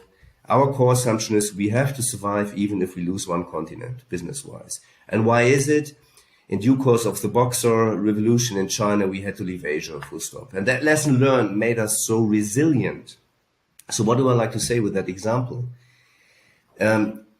If we take just a short period and look on it, of course, it's a lot of change in it. But if we have a broader look at it and all to nuances and take a little bit more regard on all the specifics, I think the category is over, is far too bold.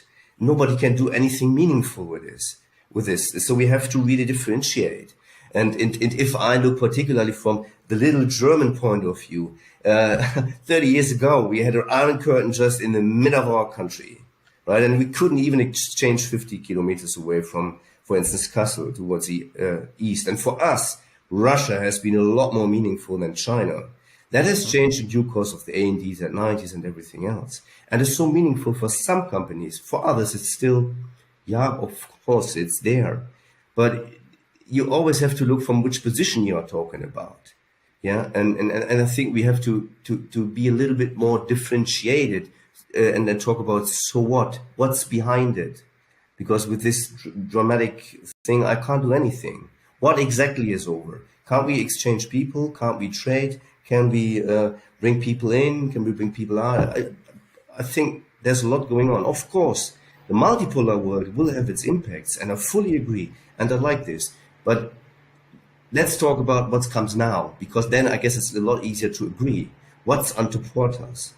Yeah, and untoward us, yeah, this is a multipolar world, and what does it mean for us as people, as broad organizations, as companies? And this is really an interesting chapter.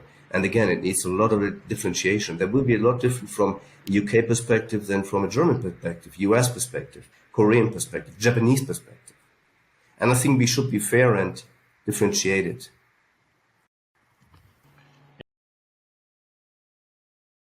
Yeah. I want to keep moving forward, but Michael, you came off mute. Do you want to respond to that briefly? Yeah, no, I mean, but you know, the proof of the point, Harold, is you can't move people anymore. You can't move people into Britain because they're threatened with being deported to Rwanda. You can't. Europeans can't go to Russia. Russians can't go to Europe. It's very hard to go to China because of COVID, because of politics.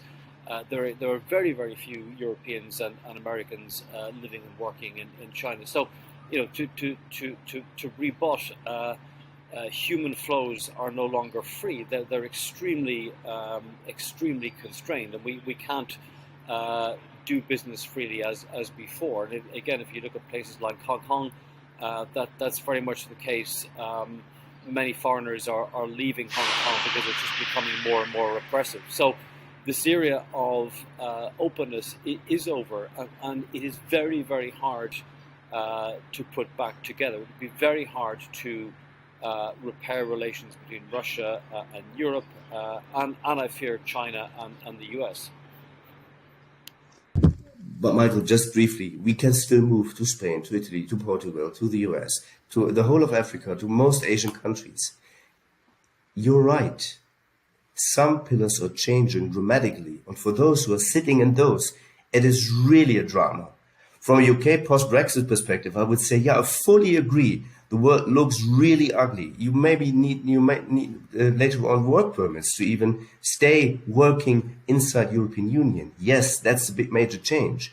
But when you look from a German EU perspective on it, yeah, well, the UK is not that important. It's a lot more important to stay as EU still in that pot.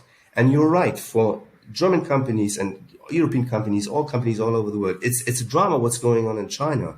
And we will see decoupling, we will see changing infrastructure, networks, everything. These topics are really hot and important. But there's a lot of Asia still accessible, Singapore, India, yeah, all these countries. So it is not over, it is changing.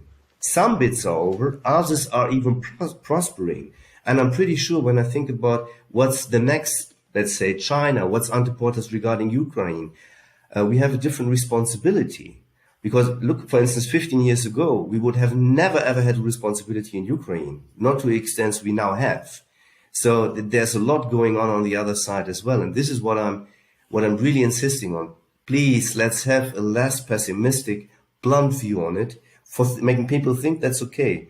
But when we talk, what can we do with it? We have to be differentiated. We have to accept where people come from and where they go to.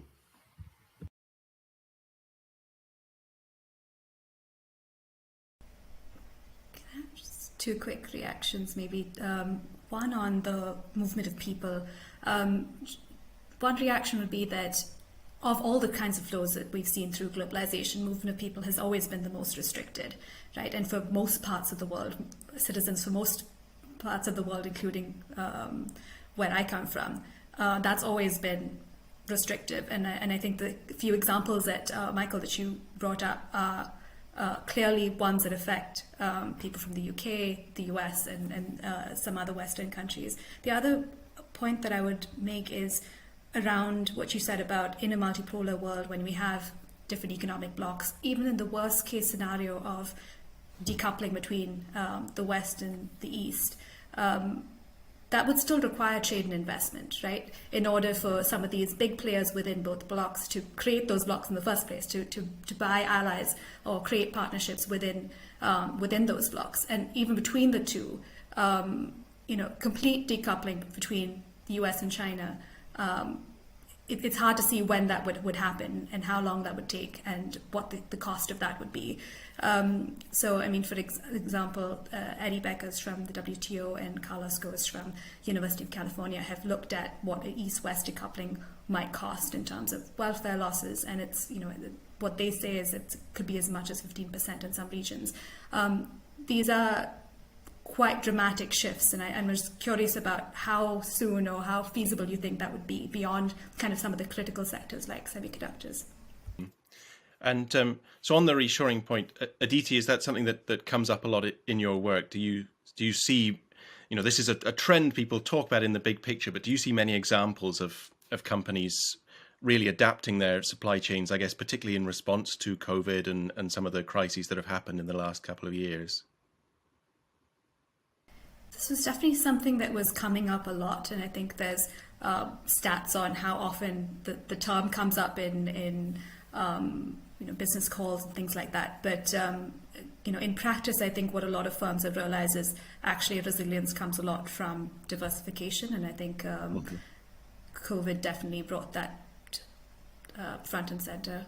And so I want to talk a little bit about the global goals. Now, when we look back, in some ways, the SDGs and the Paris Agreement in 2015 came at the high watermark of the period of globalization, if you like, and it feels sort of in some ways a very different world when we look back. That was the year before Brexit and Trump, and the first indications that this multilateral system that we'd been used to was coming apart. So does that mean we need a complete rethink of how we go about the global goals? In many ways, the UN appears to be weaker and weaker. The COP process has met 5 more times since Paris, hasn't delivered any big breakthroughs. I wrote a piece after the Glasgow COP saying this process is broken. We need a new one. This isn't working. Do we need to do something different in terms of how we address these global goals? Because, as has also been noted in this forum, we're now halfway between the 2015 setting out of the SDGs and the 2030 target date, and we're not making enough progress. Michael, do you want to come in on that first? I will. I mean, I share the urgency, I share the worry, because we can now see climate damage everywhere. North, south, east, west. So the urgency is extreme, and we're running out of time in terms of being able to repair some of the damage already. I do think that we need institutions and agreements with real teeth. What I mean by that is binding agreements where people have to pay for climate damage, and where there's a real onus on countries, governments, and also cities to really repair climate damage. I think, broadly speaking, with a very long horizon, I think in the 21st century, I think we need to think about the institutions of the future that we're going to need to police the 21st century, be it in cybersecurity, new global collaborative institutions. And I think there needs to be a global climate body, which I think has to be made up not only of governments and countries, but cities, other actors like companies as well. And I think if that doesn't happen soon, we will just continue to suffer self-imposed penance, to put it brutally, as climate warming picks up, as we see more damage to cities through flooding, or to agriculture through drought. I'm thinking, for example, of the east of Africa. So I absolutely share the urgency, and I share the despair that very little seems to have been done so far. And I want to go to Aditi and then to Harold as well to comment on this. If we think particularly about climate for a moment, where that catalyst is going to come from, because in many ways the crisis is here. Whether you look at drought in Africa, whether you look at the floods in Pakistan this year, whether you look at the hurricane that's just hit Florida, all around us there are the symptoms of the climate breaking down. And in some ways to say, or how much worse does the crisis need to get before we get our act together on this? But maybe broader than that, you two may also have more faith in the UN system, in the COP process, etc., to deliver outcomes. Any comment on that, Aditi, first, and then Harold? So I think in rethinking the global goals and how we achieve them, we do need to think a little bit outside the UN system and some of the traditional actors, and this is happening organically already, but we really do have to look at the full range of actors and tools out there. And so whether this is kind of more governments taking more unilateral actions that affect supply chain sustainability, for instance, and puts more onus on businesses, drives some of the sustainable supply chain sustainability initiatives from being more voluntary to mandatory, whether it looks like global unions fighting for workers' rights with direct global framework agreements with large multinationals, which they're then able to enforce through arbitration.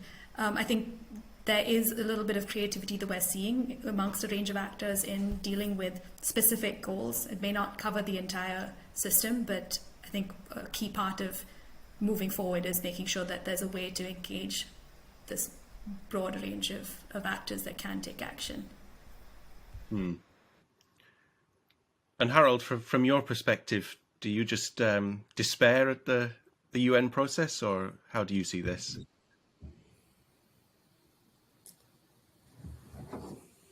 It's so difficult to keep an answer appropriately short, but I might tell you where I come from. So I studied environmental politics in the late 80s, early 90s. I learned via Greta that I'm a climate vegetarian since 33 years already. And we try to be as CO2 neutral since early discussions about it as a family of 6, which is per se against whatever standard. At the end of the world, I found my silent moment in a book from Lockton. It's called Novocene. It's too far to talk about it now. But when we talk about it, so what do we need? We don't need a one-polar world or a globalized world. We need an institution, and less of an institution, more people who are able to draw a vision which is exciting and attractive for everybody. Access to water, to education, clean air, whatever it is.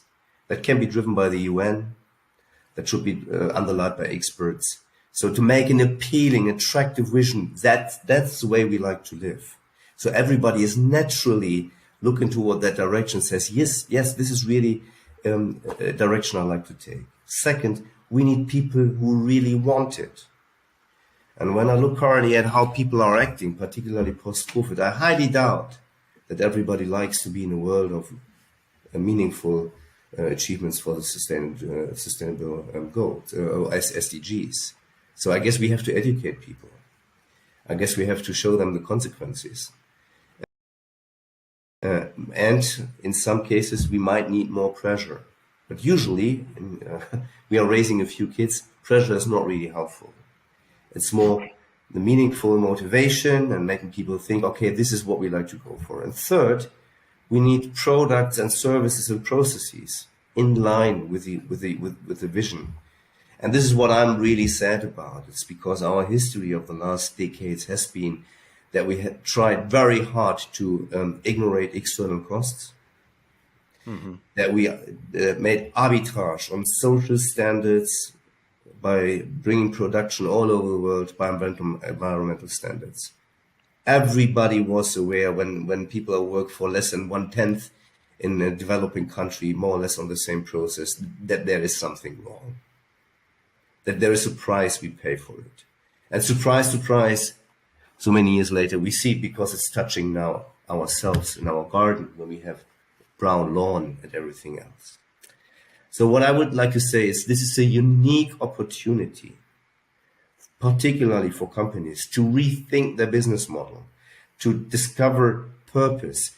And I can particularly speak for the German industry. It's a wonderful, probably the one moment in time opportunity, because this industry can solve problems, is reliable, and is working on a very high quality. What does it mean? We should think about how do we generate growth, and we have generated growth by quantity. In the modern world, we have to generate growth by quality. We have learned by media, by production, consume more and more and more and more and more. regardless of the quality in most cases. And I think slow it down and increase the quality, increase price, use less. That would be the right direction. And here it comes back to people, and here it comes back to the vision. So what do we need at the end? We need a vision which is transferable or translated to the needs and the life of the people. That they say, okay, clean water, what does it mean for me and my daily doing? And we have to deliver this kind of translation in all countries, in all cultures, in all languages. And that might be a little bit different, but I'm strictly critical against just setting up a new institution and blah, blah, blah, and make it powerful and meaningless and giving it teeth. No, that probably won't work. And in these tired and silent moments when I'm really a little bit frustrated, I again read Novo Zen, and then I think, yeah, we probably have to accept as human mankind that we are only one short chapter of this world. But let's make the best out of it. And everybody should think about it. What does it actually mean if we are only one short chapter? And I personally recommend our kids act the whole day that you can take a serious look into the mirror. Yeah, whenever you decide whatever it is, on mobility, on consume, yeah, it is the sum of individual decisions which we see today. And if you buy a cheap product where social standards are violated, that's probably not the best choice to invest your pocket money. You should think about it. So I would love a completely different discussion. I would love a discussion about behavior, about help for people to better understand, and about something which is appealing and attractive for everybody. And of course, which aggregates at the end to something which is very, very similar to the SDGs. I would jump in, if I may, as a co-moderator for this thing.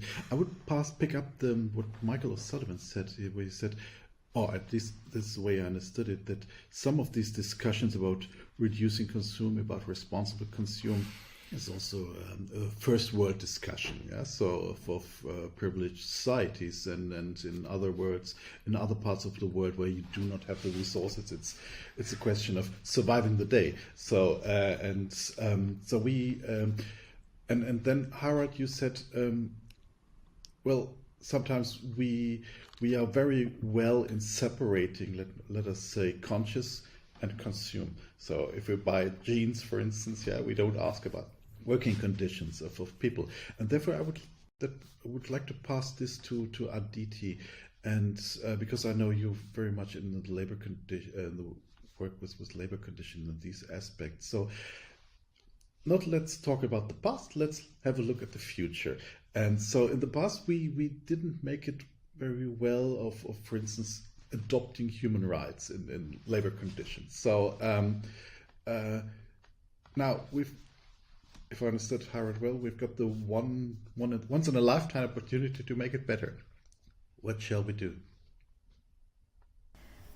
Thanks, Alma. So one quick reaction to Michael and Harold's discussion before would be, yes, in Europe and parts of the developed world, we've had high labor and environmental standards, but of course, and this is not a new point, a lot of that was because there was an ability to outsource manufacturing in other parts of the world where those costs were borne by other societies, and that's what made it financially possible for consumers in the developed world to continue to enjoy a clean environment and high labor standards, because that cost was being borne elsewhere. So that's just a slightly different way to look at that dynamic, I think.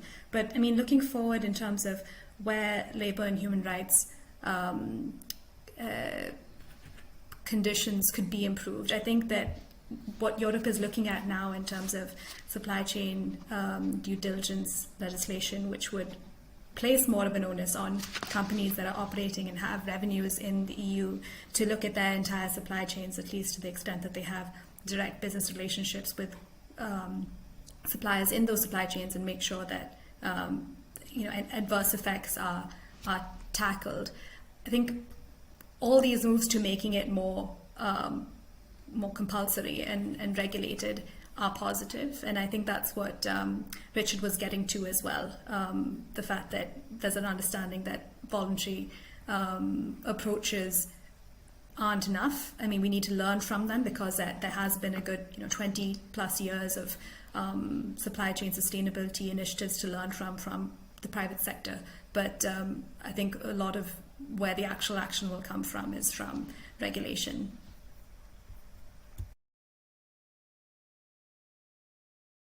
I would like to pass this your answer also to Michael, because Michael, you said some parts in the future will not talk to each other any longer. Yeah, so we've got a conflict, let me say, between US and China, and so how can we make, let me say, how can we impose human rights in China, for instance, with the Uyghurians? Yeah, so what will happen to in Hong Kong and all these other parts?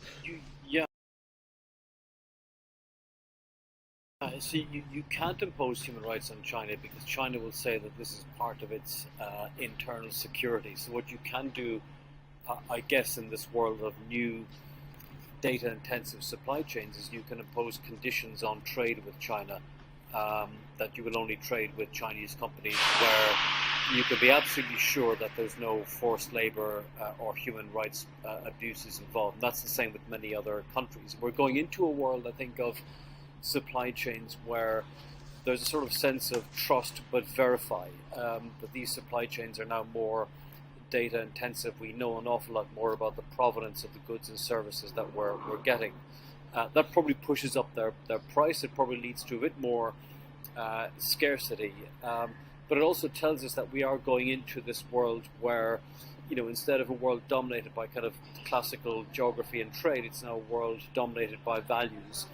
And each of the big regions will set its own standard and barometer of values upon which it will trade with other countries. And Europe, I think, is slowly emerging in that regard as a continent that has got a values-based economic zone. I think we will, even within Europe, we will see, for example, more pressure put on countries like Hungary, which is in many respects contravention of European values, certainly politically, and is behaving in a very provocative way, for example, in the context of what's happening with Russia.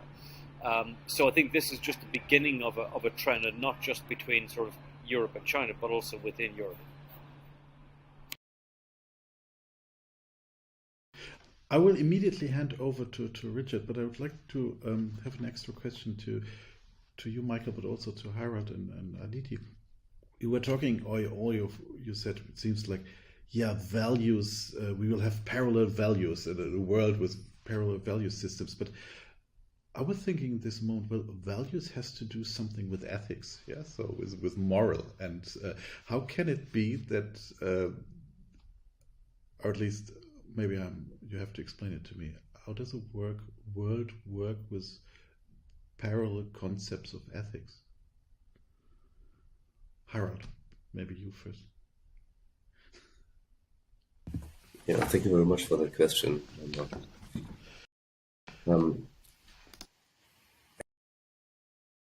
As it did in the past is the answer. There hasn't been one set of unified values all over the world. At least not as far as I know. And but we are a little bit taken by surprise that the assumption of convergence was wrong. Full stop. But what we've learned is diversity per se is always very good. I'm not 100% sure if that's valid for values as well. But at least I would like to ask the provocative questions. So what's the value of unified values? What's the value of harmonization, of standardization? I can say you what the value of monocultures is when we look in the German forests. So we learn now that diversity is probably a key to many solutions. However, we need probably a set of, or a core understanding. And I'm not 100% sure whether that will be respected by all jurisdictions all over the world. But let me pass this to Aditi. What kind of a value system is this where you say, okay, labor conditions and human rights today in this country, yes, but in that not? So is this acceptable? Harald says that's the way how it works, yeah, but that's shouldn't be the roadmap for the future, right? Yes, so I mean, I think there are some values which are more kind of universally accepted, or at least beginning to be accepted, than others. I mean, so just to take a step back, when the WTO was set up and trade liberalization there was really premised on, regardless of whether you're a liberal democracy or not, you can participate in the system, right? Even if you were a non-market economy, you could, and this international set of rules would act as an interface between these kinds of different types of economic systems. And so when Canada and others withdrew MFN status from Russia and Belarus earlier this year, that was seen as a big departure from that way of thinking. And so there's a whole set of values around democratic systems and so on, which may not be as universally accepted. And so I think the new question here with trade especially is, are we seeing parallel trade systems based on those kinds of values? I think what's less contentious is a trading system that is sustainable and inclusive. So really thinking about environmental and societal values. I think that there's a much stronger case to be made for that. That it's in the WTO founding documents, for instance, already. And so there are plurilateral discussions, at least on the environment side, occurring at the WTO because of that. But yeah, I think that would be my response.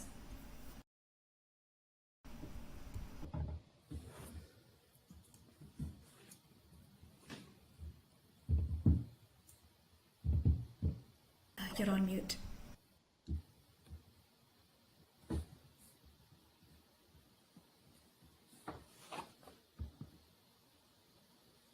Elmer, you're on mute.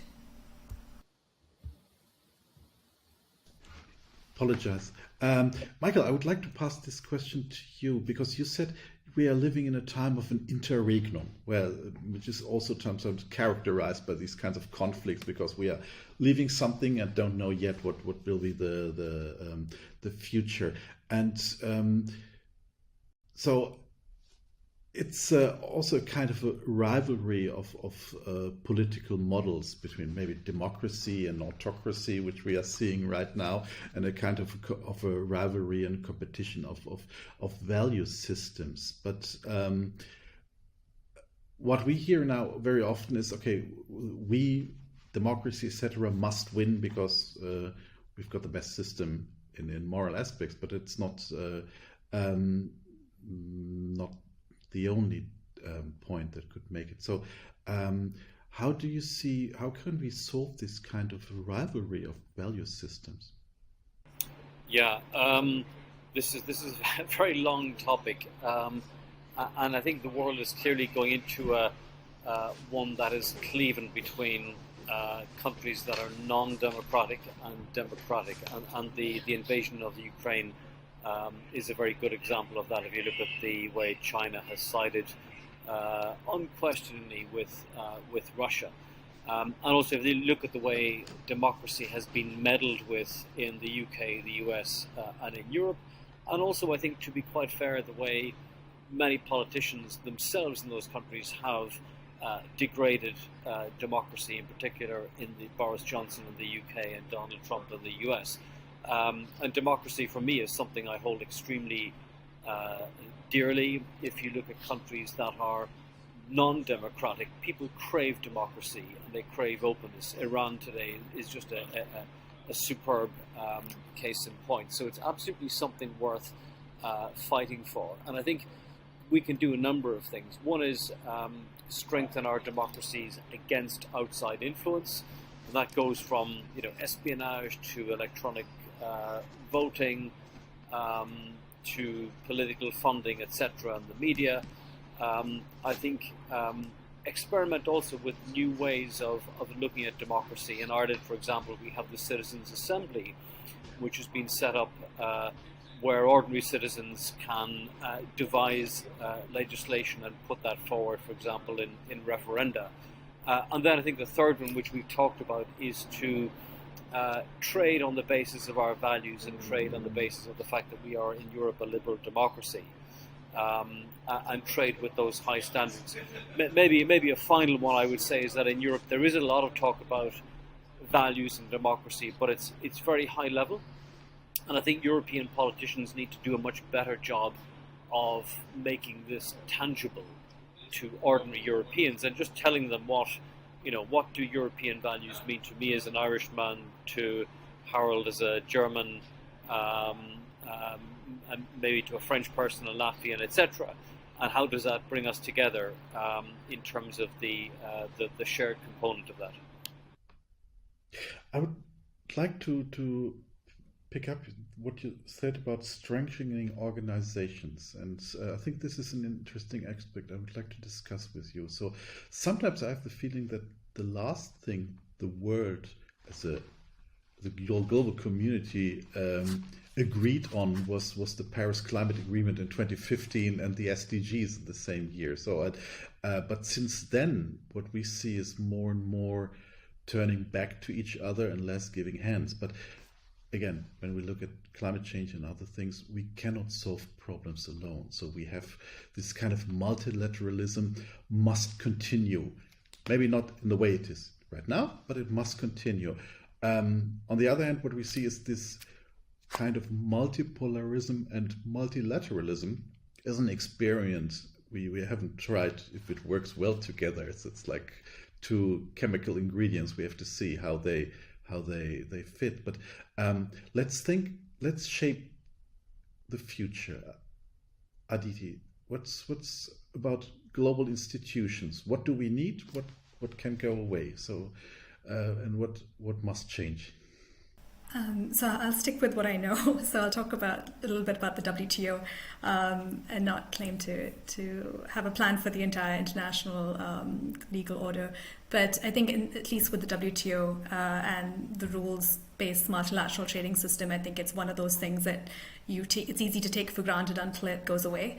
And so I think that the fact that some of the biggest trading powers in the world don't have free trade agreements with one another is a good reason to hang on to the rules and institutions that we do have. So even if the WTO didn't create any new substantive trade rules today, it would still provide value because it's administering the ones that we do have. If the appellate body of the WTO didn't hear another case, it would still be valuable because the WTO provides space for member states to raise trade concerns, to notify their measures, to be subject amongst all the other members to periodic review, and all of this helps the trading system move ahead, and smaller economies and businesses rely on this the most. Another kind of point here, I think, is what we saw when the US during the previous administration launched various challenges to the WTO, whether that was through leading to the appellate body to become defunct, or the steel and aluminium tariffs, the China tariffs, at one point even holding the WTO budget hostage. What we saw was not other countries abandoning the organization, but really stepping up to try and have a real conversation about reform, and to have and to create an interim body to hear appeals. And so I think that all just goes to show that these institutions do matter, and there's very little political will, at least that I can see, to create new ones. And so there is a need to reform what we have. And I think some of the main issues that have been brought up are around reinvigorating the negotiation function, restoring the appellate body, transparency and monitoring, and tackling this very thorny issue of special and differential treatment, which is a big issue between the US and China in particular, and India and others. But those are just a few thoughts, at least on the trading side. Harald, Aditi said it's time to clean up international organizations. So what to keep, what to throw away?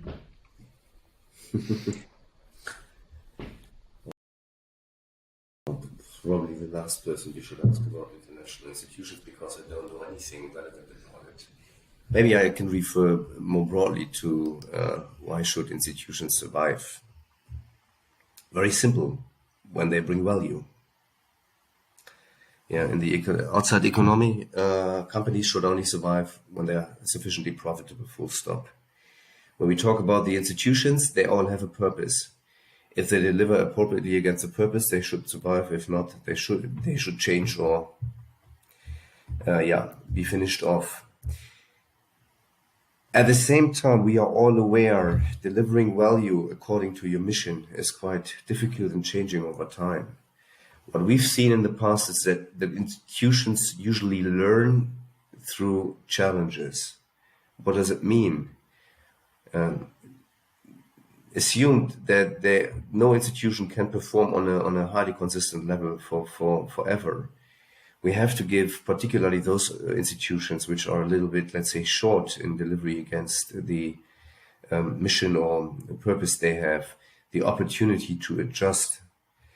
And that again needs a critical discussion about the quality of delivery. And that should be done particularly by, so to say, the clients of those organizations.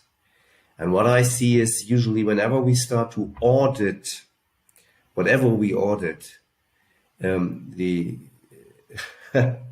not really delivering on the spot. So we have to rethink how we measure and how we get a better picture of quality of delivery of those organizations. And before, we should really draw some kind of a map. Where do we actually have need for delivery of what kind of purpose? And map those organizations against the need. And then we might come up with a few blind spots or whatever it is. And of course, then we have to fill it. Sometimes very simple principles work. And I just refer to my experience at home. We have a simple rule on top of our private building. Whenever something moves up, something has to move down. Yeah, otherwise you end up in a whole set of rubbish, which we don't like. And maybe we should do it with the institutions as well. They have to justify their existence based on the value they deliver for their, so to say, clients. That will be my procedure. And we then simply have to say, okay, not fit for purpose. Goodbye. Michael, I pass this over. You also argue that institutions have to change and have to adopt. So what do you say? I think some of the institutions we've talked about, like the World Trade Organization, have just lost total credibility. And if you look, I mean, the big nations just ignore them, and they have a crisis of relevance and of leadership, and that's one of the reasons why globalization is in trouble. Other institutions like the World Bank, I think, have done to a large degree what they were set up to do, and the world has changed around them. I would argue the World Bank should be relocated. All of it should be relocated from the US to Africa, because that's where it's probably most needed. And I wouldn't bother. I think bureaucratic institutions are very, very difficult to reform and change. That's just the reality of those kind of organizations, and I wouldn't bother trying. I think it's much better to look at the plans of the institutions for the future and the new challenges that we have. I mentioned cybersecurity being one. Mental health, for example, now is another important aspect of global health. And we'll also need new institutional arrangements for new kinds of money, crypto money, digital money, etc. So there's plenty of really exciting challenges out there, and I wouldn't waste my time with the World Trade Organization and trying to improve that. I think it's much better spending time looking at the institutions of the future and trying to figure out ways in which they can work in a very new context. Aditya, I would like to give you space to answer, because you were arguing in favor of World Trade Organization and Michael wants to throw them away. So your chance. Yeah, it's a little intimidating to go up against Michael. But I think just, what I would say is that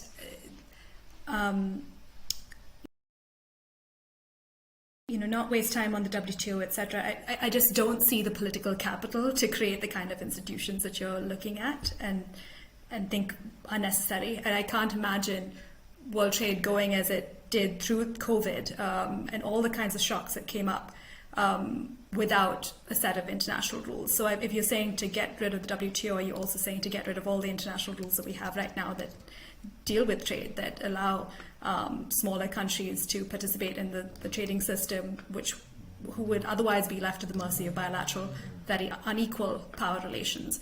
I couldn't really imagine that world, and I don't think that it would have a net benefit to deal with the kind of problems that we're talking about here, including sustainability, including future crises.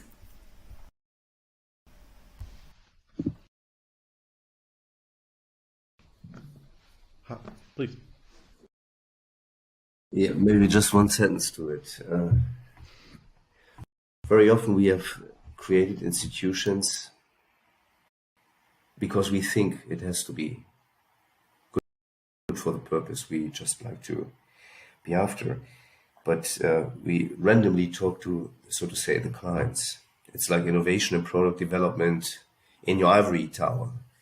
And I just would like to give you one example. So for more than 40 years, we thought our development aid might be quite fruitful. So we have established an organization helping people all over the world to do something. And we thought that's exactly the way it should be. And I had now the pleasure to meet every now and then a few people who have worked for their whole career. And whenever they have a silent moment, they said, you know what? No, we thought it has to be that way. We fully failed. I have to look now back on a career which was a waste of my energy, of my motivation, which was harmful to the people we tried to help because it was only our thinking. So appropriateness for the purpose and alignment with those who should be helped, that's the key for the institution of the future. We are not wise enough, not good enough to centrally think, okay, that has to happen.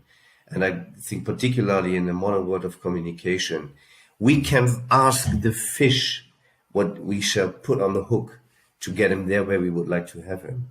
And this is what we still haven't learned. And it's probably even worse in institution and the public and governmental arena than it's in the business arena. But particularly here, every single day I'm after those institutions and tell them, guys, you should look outside your perceived reality. What you see around your little table, this is not reality. This is only your perception. And in the outside, that might be completely different. So a critical check, I would recommend every institution. So if I understand you correctly, none of you wants to go back to the good old times of the past. So you want to have a different future. And so my question is, do we really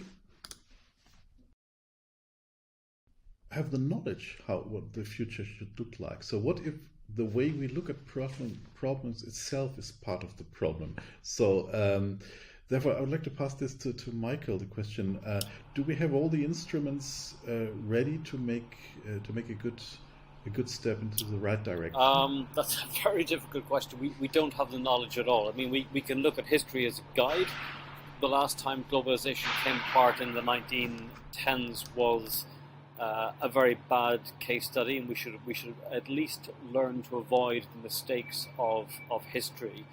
And we're not doing a good job of that just yet. I think one of the things COVID and that period has taught us is that we have the will to mobilize people, and we have a lot of scientific and technological knowledge, and that's quite exciting in terms of all the improvements that can bring. But that needs to be marshaled in a positive way.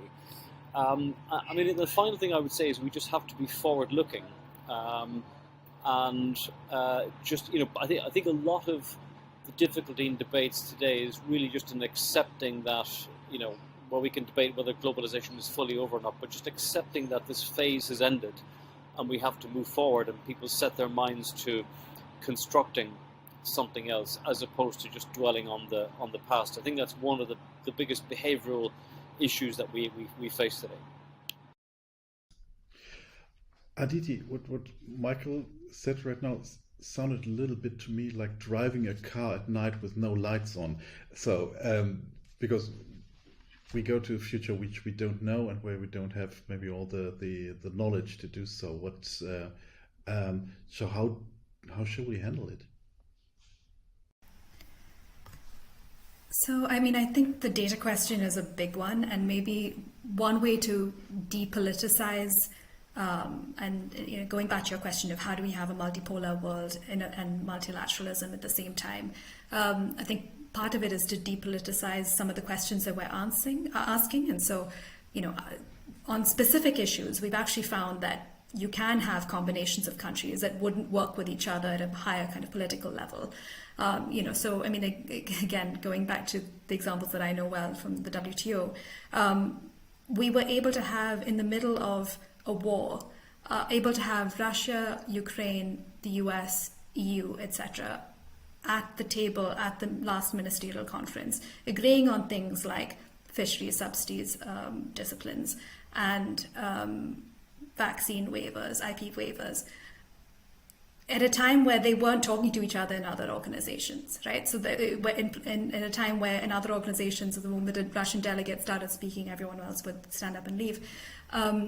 So I think that a lot of finding the answers is looking at more specific questions, not trying to tackle the entire piece, but focusing on specific issues and trying to find agreement amongst often an unlikely set of countries on specific issues. Harald, so if I understand you correctly, you said about some companies don't make such a fuss, adopt yourself to the change we are seeing. But how can companies do it if they, if they really don't know what is the right way?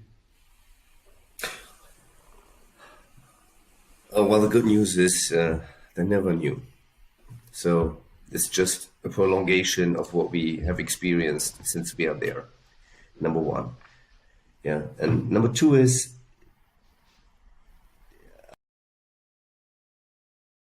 I probably have expressed myself not sufficiently clear. The companies have to make a fuss. But what we have to learn is, and here I completely agree, and I agree on many, many points with Michael, hopefully that comes across in the right way, that the times are changing significantly. So I brought up, so to say, in the Roman Latin manner, with the ceteris paribus assumption. Yeah, you look at one thing and everything stays stable. That's the way I was educated at university as an economist. Always in a stable world. Assumption, only a few things are changing, then no multidynamic models. This is what companies and their thinking is used to. And what we see particularly now is everybody has to accept, okay, we have multi changes at the same time. So we have to rethink the way we think, and our core assumptions are changing, sometimes even overnight. And we have to deal with it. We have to think in scenarios, which we hadn't to do after the reunification in Germany, particularly for the Germans. This is now changing. And good news is, we have been quite used to in the past before. My little example at the very beginning might be a kind of proof to that. The last bit I would like to make is, and again, maybe a little bit thought too little, but particularly from a German point of view. I'm so grateful that we've been taken back to the international community. Particularly when I now look nowadays on the map of Ukraine. My father, when I was a little kid, talked a lot about it because he was a soldier there some 80 years ago. And I feel very sorry for the older people to experience a second time a war. And I hardly can imagine how terrible it is. But thanks to all nations, they allowed us to come back. And we always should keep in mind, at the end of the day, Russia will be Russia even in the future. We have to deal with it. China as well. At the end, it's only one world. There might be periods when some nations have to be excluded, and they have to be excluded. And I fully agree. We need organizations which are strong, which can say, this is the end, you don't go across this border. And we need these international bodies to protect the others, the coalition of the willing, I would describe. But we always should keep our minds and our doors open to allow everybody to return to the table. And the good news currently of these partly dramatic changes is everybody will be affected in the private life, as you said in the very beginning. Thunderstorms here, blizzards there, the dryness here, whatever it is. We will experience it from now on every single day, either at home or in the news, that the world is changing. And hopefully that will change people's minds regardless where they are and come back to the organization of the willing. And this is what I strongly believe.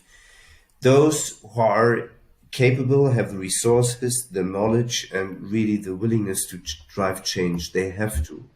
They even have to accelerate all their investments in it, their motivation, and they have to lead by example. We can't just hide behind legislation. And I give you one example. A discussion in an industry representation on Thursday about the new Supply Chain Act in Germany. And somebody said, okay, what can I do to do as little as possible? And these are the moments when everybody has to stand up and speak. We can't allow in those, let's say, potential active communities that we have people with this attitude. And we really have to stand up and make sure this is the coalition of the willing, and they have to progress, they have to take the bulk burden and allow the others to follow. And I think with this kind of attitude, this is changing the whole game as well. And to bring it to an end, and for that, Michael, I fully agree. We need bold statements just to kick people out of the comfort zone. And here I like your title, Globalization is Over. Behind, I'm thinking highly differentiated about it, but always we have to think about what do we like to achieve. And you did. So congrats on that title. So allow me to have the last round of questions and to bring together sustainability and globalization. Harald, I would like to start with you because I read in LinkedIn an article you wrote a couple of days ago where you said now it's the time for the SDGs transformation. What makes you so confident that transformation or the change you described now will be a sustainable version and not the version you described with this business representatives saying, well, what's the way you can do without investing less in this? Similarly to what we've had regarding the Greens, the discussion about sustainability is now entering home and entering the companies. Why home? Because the kids are talking about it. They're really reflecting, okay, we have to live in this world and we don't agree. Fridays for Future might be an example. And this is only the tip of the iceberg. At the same time, we now have the competency to deal with these topics and the willingness, and people understand, okay, there's a business case behind. The whole discussion, regardless of what I think about purpose, those statements, like from Michael, make people think. And I have the impression the core assumption should be always everybody likes to leave the world in a better place than he or she has found it. I believe everybody likes to be a contributor, not only a taker, particularly a giver as well. And with these core assumptions, this is just the only consequence we can take. And we see now if we don't take it proactively, there's a high price to it because we will lose parts of our economy, parts of our wealth, parts of our well-being, parts of whatever it is, particularly in a country so federal as Germany. We have to make sure that our hidden champion, the heritage of our federalism, the economical heritage, social heritage, will stay alive. And this means they have to move. And particularly for this economy, I'm confident because they are problem solvers, they are reliable, and they have good processes. So they are very effective and efficient. And this competency can be just applied to whatever topic it is. And it's only an inch away. And as so often, when you like to change something, you need resources. And our economy is capable to do it and to lead the process. And so we have to do that. And I'm really confident if we pray loud enough, if we say, look, In this dark room, there's one door, and there's a light channel or whatever light room behind. Just go there. They will do. I'm fully aware. And we did it. I just looked a couple of days on the picture of Frankfurt in 44. 1 out of 2,000 buildings in city center was still standing. Everything else was done. Imagine what we created out of nothing. I looked at the forest map of Germany just a couple of 100 years ago. We have been down to 20% forest in Germany. Now we are back on 40%, highly diverse. We can do it. We can change the world. We can make all places to a better world. I highly believe in technology, but I believe that we have to help people to apply it. We have to help people to apply the SDGs in their business models. So that's a different way of consulting. And we just have to be loud and meaningful and sometimes even bold. Yeah, that's my belief. Otherwise, I probably can't get up. And I still do. And I love it. Michael, at the end of the interregnum stands the coronation. So what do we have to do to have a sustainable coronation? That's a good one. Just as a final point, I think maybe three things. One is bear in mind the lessons of the peace and prosperity of globalization and work to those as goals. I think second is a massive focus on technology and innovation and doing innovation in a really very, very clever way. And I think in Europe, I think just a much more bottom-up focus on for ordinary Europeans and what their values mean and what sustainability means. I mean, Harold has talked about some of this, and just get that into people's mindsets and the way they live and they act.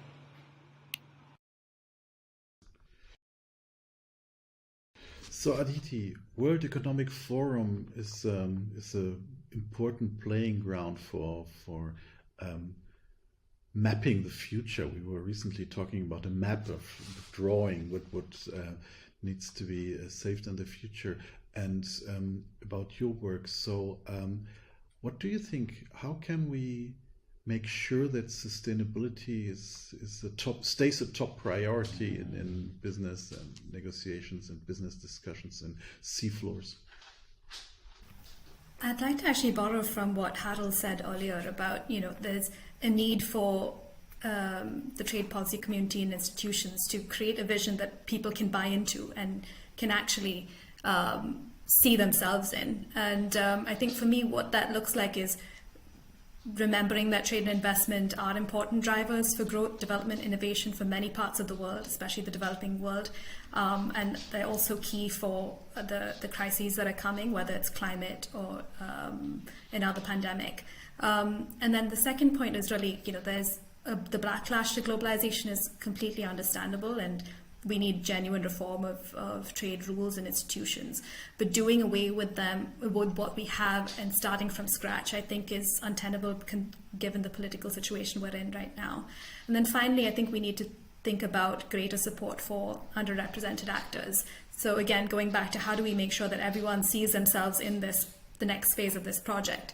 And I think that looks like making sure that workers, minorities, local communities, indigenous populations are truly part of the process, and not just governments and business.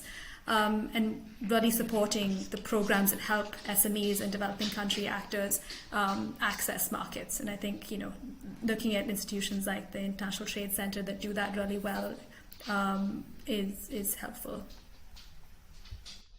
Well, thank you. So maybe globalization is in reverse, but we all agree that civilization is not in reverse and should not be in reverse. And this is maybe where we have to work on in the future. And I think I heard a lot of very, very smart and thoughtful ideas. And I thank you all for this discussion. I would like to thank you also, Richard, for the beginning of the discussion. And also take care and hope to see you soon.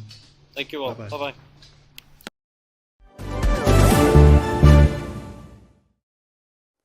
Welcome, dear guests. We need a few minutes of rebuilding time. Please use this time for a short break. We will continue with the next panel at the top of the hour.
I'm a speaker, educator, and the author of the Climate Optimist Handbook. And I burn for inspiring people to get excited about all the things that we can do to co-create a better world. It is so important that we come together now and recognize the future we can have as long as we act. And therefore, my goal is obviously number 13, which is climate action.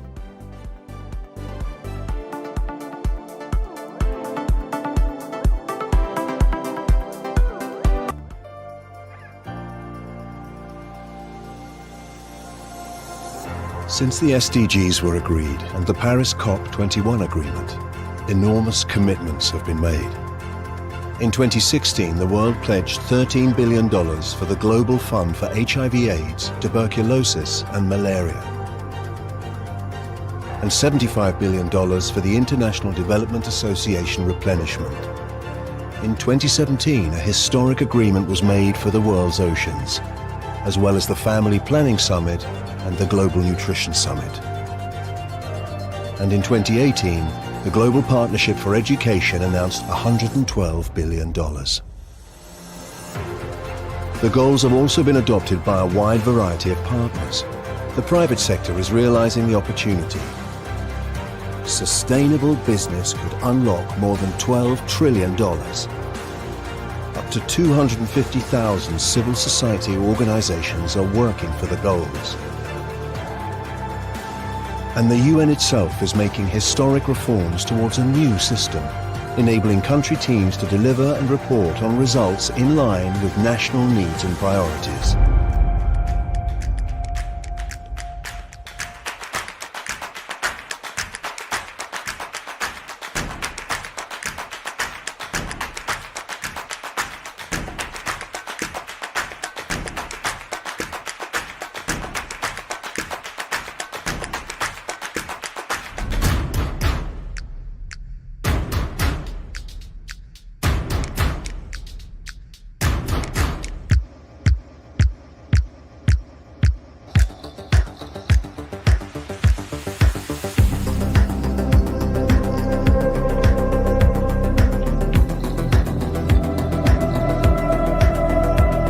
SDGs, every single day is important. In order to leave no one behind, no goal can be left behind.